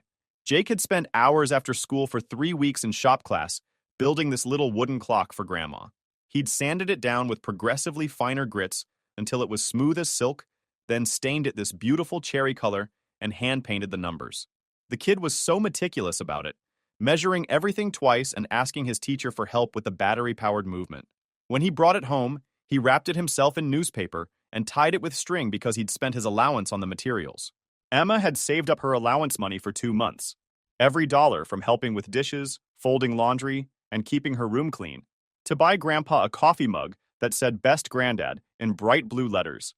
She'd walked to 3 different stores to find just the right one, rejecting mugs that said World's Greatest or Number 1 because she wanted something that felt more personal. They were both so proud of those gifts, practically bouncing with excitement as we walked up the front door, Jake clutching his newspaper wrapped and Emma carrying a small gift bag with tissue paper. The moment we stepped inside, I knew something was off. It wasn't just the sudden quiet, though that was definitely noticeable. It was the way everyone's eyes shifted. You know that feeling when you walk into a room and you can tell people were just talking about you? It was that, but amplified. The whole table went dead silent. Not the good kind of quiet where people are happy to see you arrive, but that uncomfortable, pregnant silence that happens when everyone's been discussing your personal business right before you show up. My dad was sitting at the head of the table in his usual spot, wearing the same stern expression he'd perfected during his army years. He looked like he was presiding over a court-martial, rather than a family gathering. Vanessa was half paying attention, scrolling through her phone while simultaneously checking her reflection in the camera app. She barely glanced up when we came in, just gave us a little finger wave like we were interrupting something important. Ryan was slouched in his chair looking uncomfortable, probably hoping we'd provide enough distraction that no one would ask him about his latest business venture. My mom hurried over with that fake bright smile she puts on when she's trying to smooth over tension, the one that doesn't quite reach her eyes. "Oh, good! You're here! We were just talking about you." I'm sure you were, I thought, but I just smiled and helped the kids get settled. The dining room was set up with my mom's good china and cloth napkins, the way she always did for special occasions. There were platters of food on the side table. Her famous cinnamon rolls, scrambled eggs, bacon, fresh fruit, arranged artistically in a big wooden bowl. It should have been warm and welcoming, but the atmosphere felt charged with unspoken tension. Jake immediately broke away from me and ran over to my dad with his gift. His whole face lit up with pure, innocent excitement. This kid who'd worked so hard, who'd been so careful and thoughtful, practically glowing with pride. "Grandpa, I made this for you in shop class. It took me 3 weeks." He thrust the newspaper-wrapped package toward my dad, bouncing on his toes with anticipation. My dad barely glanced at the offering. He didn't reach for it, didn't even lean forward to get a better look. just stared at Jake with this expression of mild annoyance, like a 10-year-old's homemade gift was somehow an inconvenience. Jake's smile started to falter, but he kept holding the package out, thinking maybe his grandfather just hadn't heard him properly. I made the numbers by hand, Jake continued, his voice a little quieter now but still hopeful. And I picked the color because Mom said you like wood that's darker and… My dad cut him off with a dismissive wave of his hand. That's nice, son, he said in a tone that made it clear he thought it was anything but nice. Then he looked directly at me, and I could see the calculation in his eyes. He was about to make a point, and my children were going to be collateral damage. You know, David, he said in that cold, measured tone he used when he was about to deliver what he considered important wisdom. Your presence always makes things more complicated around here. Family gatherings run a lot smoother when it's just the core family. Honestly, you probably should have just stayed home today. The room went absolutely dead silent. Emma stopped mid-step on her way to hug Grandma, her gift bag still clutched in her small hands. Jake's face fell so fast, it was like watching a balloon deflate. This sweet, innocent kid who'd worked so hard on a gift for his grandfather, who'd been excited for weeks about this day. And this was the reception he got. The newspaper-wrapped clock slipped from his hands and hit the floor with a dull thud. Vanessa actually smirked, not even trying to hide it, and took a deliberate sip of her orange juice, like she was watching some entertaining drama unfold on television. Ryan just stared at his plate, probably relieved that for once he wasn't the target of criticism. My mom made a small gasping sound, but didn't say anything to defend us. But it was Jake's quiet little voice that really broke my heart and made my decision for me. He looked up at me with those confused 10-year-old eyes, his lower lip starting to tremble, and asked in the smallest voice imaginable, Daddy, why doesn't Grandpa want us here? Did we do something wrong? That was it. Something inside me snapped clean in half. I'd spent years making excuses for my family's behavior, telling myself they didn't mean it the way it sounded, that I should be the bigger person and just let things slide. But watching my son, this wonderful, kind, creative kid, get his heart broken by his own grandfather over a gift he'd made with love was the final straw. I put my hand on Jake's shoulder, feeling the tension in his small frame, and said loud enough for everyone at that table to hear, We're leaving. Right now. David, wait! My mom started, finally finding her voice, but I was already helping the kids gather their coats. Come on, guys, I said, trying to keep my voice steady for their sake. Let's go get some lunch somewhere people actually want to see us. Emma picked up Jake's fallen gift and handed it to him without a word. Smart kid. She understood more about what had just happened than she should have had to. We walked right back out that front door, leaving a table full of shocked faces behind us, along with all the fancy food and fake family warmth. The drive home was quiet, both kids probably trying to process what had just happened. Jake held his wooden clock in his lap, staring down at it like he was wondering what he'd done wrong.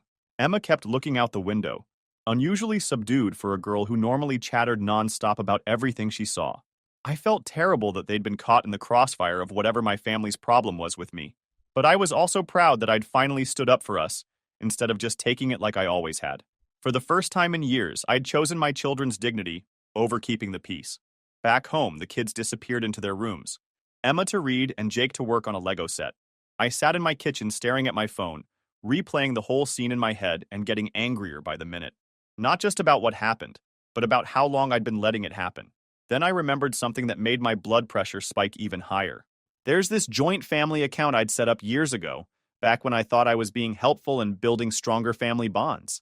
The idea was that we'd all contribute to it for genuine emergencies. You know, if someone's car broke down unexpectedly, or there was a medical bill, or someone needed help with unexpected home repairs. It seemed like a smart way for us to support each other, without anyone having to feel embarrassed about asking for help. In reality, it had become their personal spending account, and I was the only one putting money into it. What started as me contributing $200 a month just in case, had gradually escalated to $400, then $600, as the emergencies became more frequent and expensive.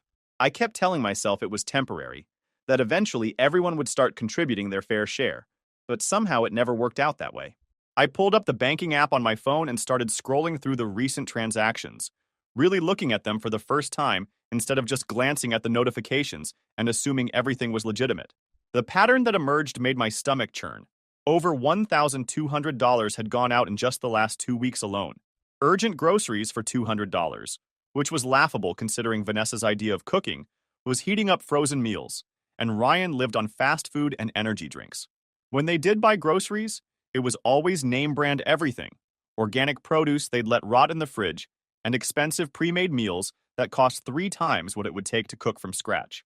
Car maintenance for $400, another joke. Ryan's truck hadn't seen the inside of a legitimate garage in months because he couldn't afford proper repairs. Instead, he'd take it to quick lube places and buy whatever additives and treatments the sales guys convinced him he needed, or he'd order random parts online and attempt repairs himself using YouTube videos. The $400 probably went towards some gadget he was convinced would fix his engine problems without actually addressing the underlying issues. Emergency dental work for $300. The timing was suspicious because it happened the same week Vanessa posted photos of her fresh eyelash extensions and new acrylic nail set. I'd learned to recognize her emergencies by now. They always seemed to coincide with sales at her favorite makeup store, or when she needed money for whatever social event she'd committed to attending. Utility assistance for $150. For my parents' house. Even though my dad's military pension combined with my mother's part-time job at the local library should have been more than enough to cover their modest monthly bills. But somehow there were always unexpected expenses, usually related to Ryan's projects that required extra electricity or water, or my mom's tendency to keep the house at whatever temperature felt most comfortable regardless of the cost. Medical copay for $75, legitimate enough on its face, except I happened to know my parents had excellent insurance through the VA. Most of their medical expenses were covered completely, and the few copays they had were usually less than $20. This was probably Ryan using their insurance card for something he should have handled himself. The list went on and on. Pizza delivery charges when someone was too sick to cook, gas money for job interviews that never seemed to materialize into actual employment, books and supplies for Ryan's latest online course that was going to teach him the secrets of real estate investing or forex trading or whatever scheme he'd discovered that week. I'd been blind to it for so long, making excuses and assuming the best about everyone's motives. But sitting there in my quiet kitchen, scrolling through months of these transactions, it became crystal clear. I wasn't helping them through tough times or providing a safety net for legitimate emergencies. I was financing their entire lifestyle while they treated me like garbage and my children like inconveniences. The worst part was realizing how they'd trained me to not ask questions. Whenever I'd expressed concern about the frequency of withdrawals, I'd gotten guilt trips about not trusting family, or lectures about how lucky I was to be in a position to help others, or reminders of times when they'd supposedly helped me, which, now that I thought about it, were few and far between and usually involved helping that came with strings attached. I opened the app settings and froze the card. Just like that, with one tap of my finger, their free ride was over. The account would stay open. I wasn't trying to cause problems with automatic payments or anything vindictive like that, but no new charges would go through until I personally approved them. The silence that followed felt profound. For the first time in years, I knew that my money was actually my money, sitting safely in accounts that I controlled, available for my children's needs and our family's real emergencies. The phone started buzzing within an hour. First Ryan, then Vanessa, then my mom. Text after text flooding in, but not one of them asked why we'd left brunch early. Not one person seemed concerned about how their words had affected my children. It was all variations of the same panic. The card's not working. We can't pay for this. What's wrong with the account? I turned the phone face down and went to check on the kids. They were both doing okay, but I could tell they were still processing what had happened. We ordered pizza and watched movies for the rest of the evening, and gradually their spirits lifted. But I kept thinking about that moment when Jake asked why his grandfather didn't want him there, and I knew something fundamental had shifted in me. That night, after the kids were asleep, I sat down and really looked at my finances for the first time in months. The numbers were sobering. Over the past year, I'd given or loaned my family over $8,000. $8,000 that could have gone toward the kids' college funds, or a family vacation, or just building up our emergency savings. Instead, it had paid for Vanessa's lifestyle and Ryan's pipe dreams, while they made jokes about my simple life and treated my children like inconveniences. The next morning, I made bacon and eggs for Emma and Jake. They were still a little subdued, probably worried they'd done something wrong at brunch. I assured them they were perfect, and that sometimes adults have problems that have nothing to do with kids. Then my phone rang. Vanessa's name popped up on the screen. I almost didn't answer, but curiosity got the better of me. I wanted to hear what she had to say about yesterday. "Hey," she said, and her tone was so casual and breezy that I actually expected her to ask about the kids, or at least acknowledge what had happened yesterday. Instead, she launched right into business. "So, rent's due today, and Mom mentioned you froze the family card for some reason. I figured you could probably just cover my rent directly since the card thing is obviously some kind of technical glitch or whatever. I literally had to hold the phone away from my ear and look at it to make sure I'd heard correctly. She was calling me like I was her personal bank. Like yesterday's humiliation of my children was just some minor inconvenience that we'd all gotten past. Vanessa, I said slowly, trying to keep my voice level. Did you call to talk about what happened yesterday at brunch? What about yesterday? Oh, you mean the whole dad thing? She sounded genuinely puzzled, like she couldn't understand why I'd bring it up. Look, you know how dad gets sometimes. He was probably just having one of his moods. You shouldn't take that stuff so personally. He doesn't really mean anything by it. He doesn't mean anything by it. My 10-year-old son had his feelings crushed by his grandfather in front of the entire family, and she thought it was just dad having a mood. I'm Vanessa, he told me I should have stayed home, in front of my kids. Jake made him a gift and he acted like it was an inconvenience. Okay, yeah, that wasn't cool, but you know how he is about emotional stuff. Anyway, can we talk about the rent situation? Because I really need you to Venmo me the money today. It's $1,800 this month because my landlord raised it again. This place is getting so ridiculously expensive, but you know how it is in this market. I knew exactly how it was. Vanessa had been living in the same overpriced downtown loft for 3 years, a trendy one-bedroom in a converted warehouse that charged premium prices for exposed brick walls and industrial-style fixtures. The rent was astronomical for what she got. Maybe 600 square feet, with paper-thin walls and a kitchen so small you could barely fit 2 people in it at the same time. But she loved being able to say she lived downtown, loved the address, loved being walking distance from all the trendy restaurants and bars she couldn't actually afford to frequent. She'd turned down multiple opportunities to move somewhere more reasonable because, in her words, I can't live in some suburban apartment complex like a college student. I have an image to maintain. For 3 years, I'd been her safety net, stepping in whenever she came up short on rent, which was pretty much every month. She'd always have some excuse. Her temp job ended unexpectedly. She had to buy new work clothes for an interview. Her car needed repairs. She'd gotten sick and missed work. There was always something. And I'd always felt obligated to help because that's what family does, right? I need you to find another way to pay your rent, Vanessa, I said, surprised by how calm my own voice sounded. What? David, come on. Don't be dramatic about this. It's just until I get this new job I'm interviewing for. You know I'm good for it. She'd been interviewing for new jobs for literally 2 years. The interviews were real enough. She was attractive and could be charming when she wanted to be. But she had a talent for finding reasons to reject any offer that didn't meet her increasingly unrealistic standards. Too early in the morning. Not enough vacation time. The commute was inconvenient. The office dress code was too strict. The salary was insulting. The work was beneath her skill level. Meanwhile, she continued to live like she had a 6-figure income, getting her hair and nails done twice a month, buying new clothes she'd wear once for social media photos, and treating every weekend like a celebration that required expensive dinners and premium everything. I'm not being dramatic. I'm being realistic. You're 31 years old, Vanessa. Figure it out yourself. Are you serious right now? You're really going to let me get evicted over some family drama? I thought you were better than that, David. I thought family meant something to you. Family meant something to me. That's exactly why I was so hurt that none of them had stood up for my children yesterday, and why I was so tired of being treated like a walking ATM while getting no respect in return. Sell some of those designer handbags, I suggested, or maybe cut back on the salon visits until you find steady work.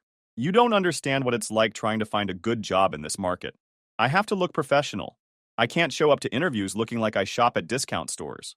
Other people manage to look professional without spending $300 on haircuts. Fine. I'll figure something out. But don't come crying to me when you need something and I'm not available to help. Boxer, when had Vanessa ever helped me with anything?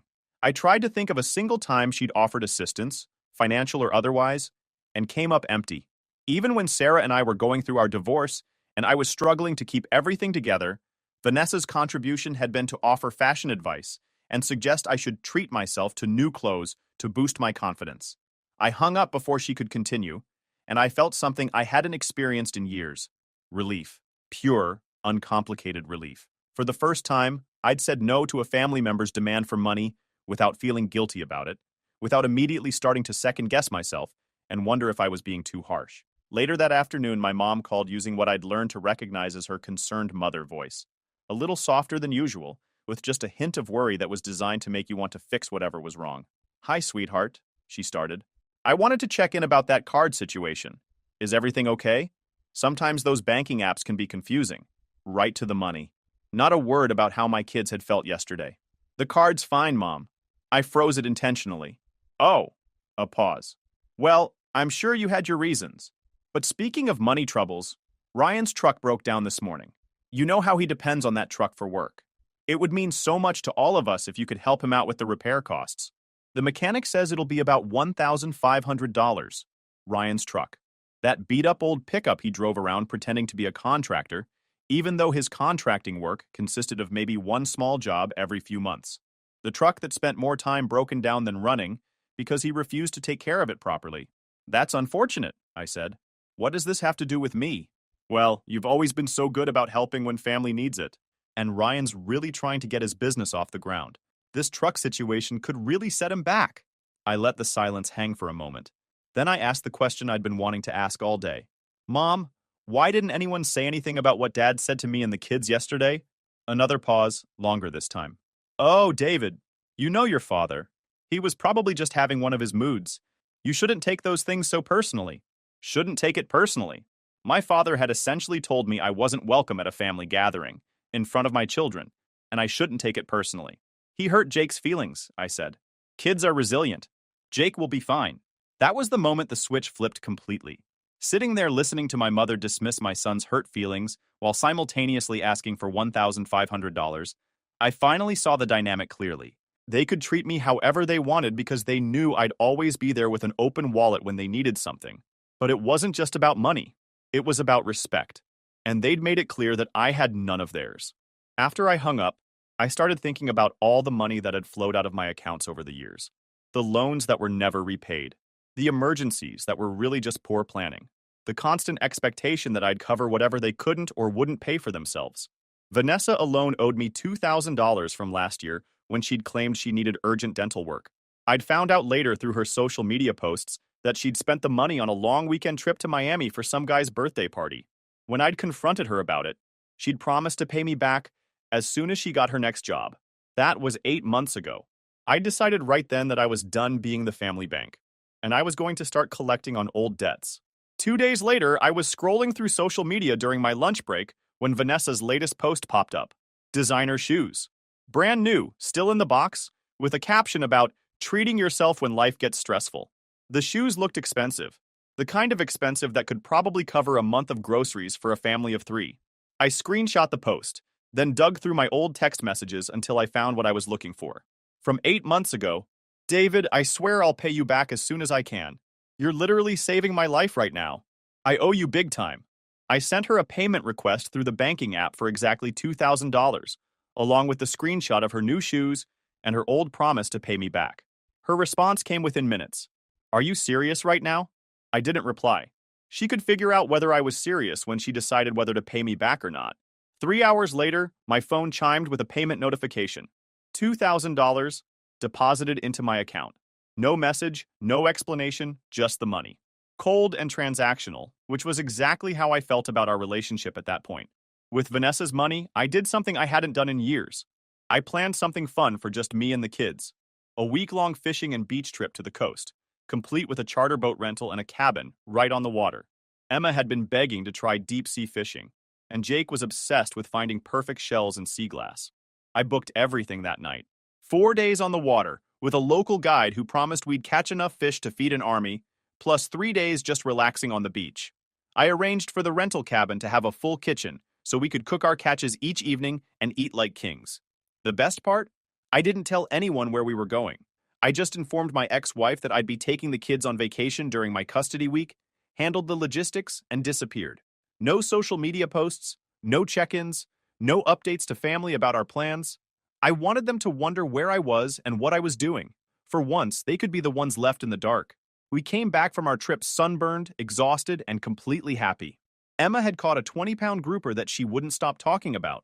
Jake had found a piece of sea glass that was perfectly smooth and blue-green like a jewel. We'd eaten fresh fish every night and fallen asleep to the sound of waves. It was the best week I'd had in years. The morning after we got back, my grandfather showed up at my door. Grandpa Joe had always been the steady, quiet presence in our family. The one person who never seemed to get caught up in drama or take sides in arguments.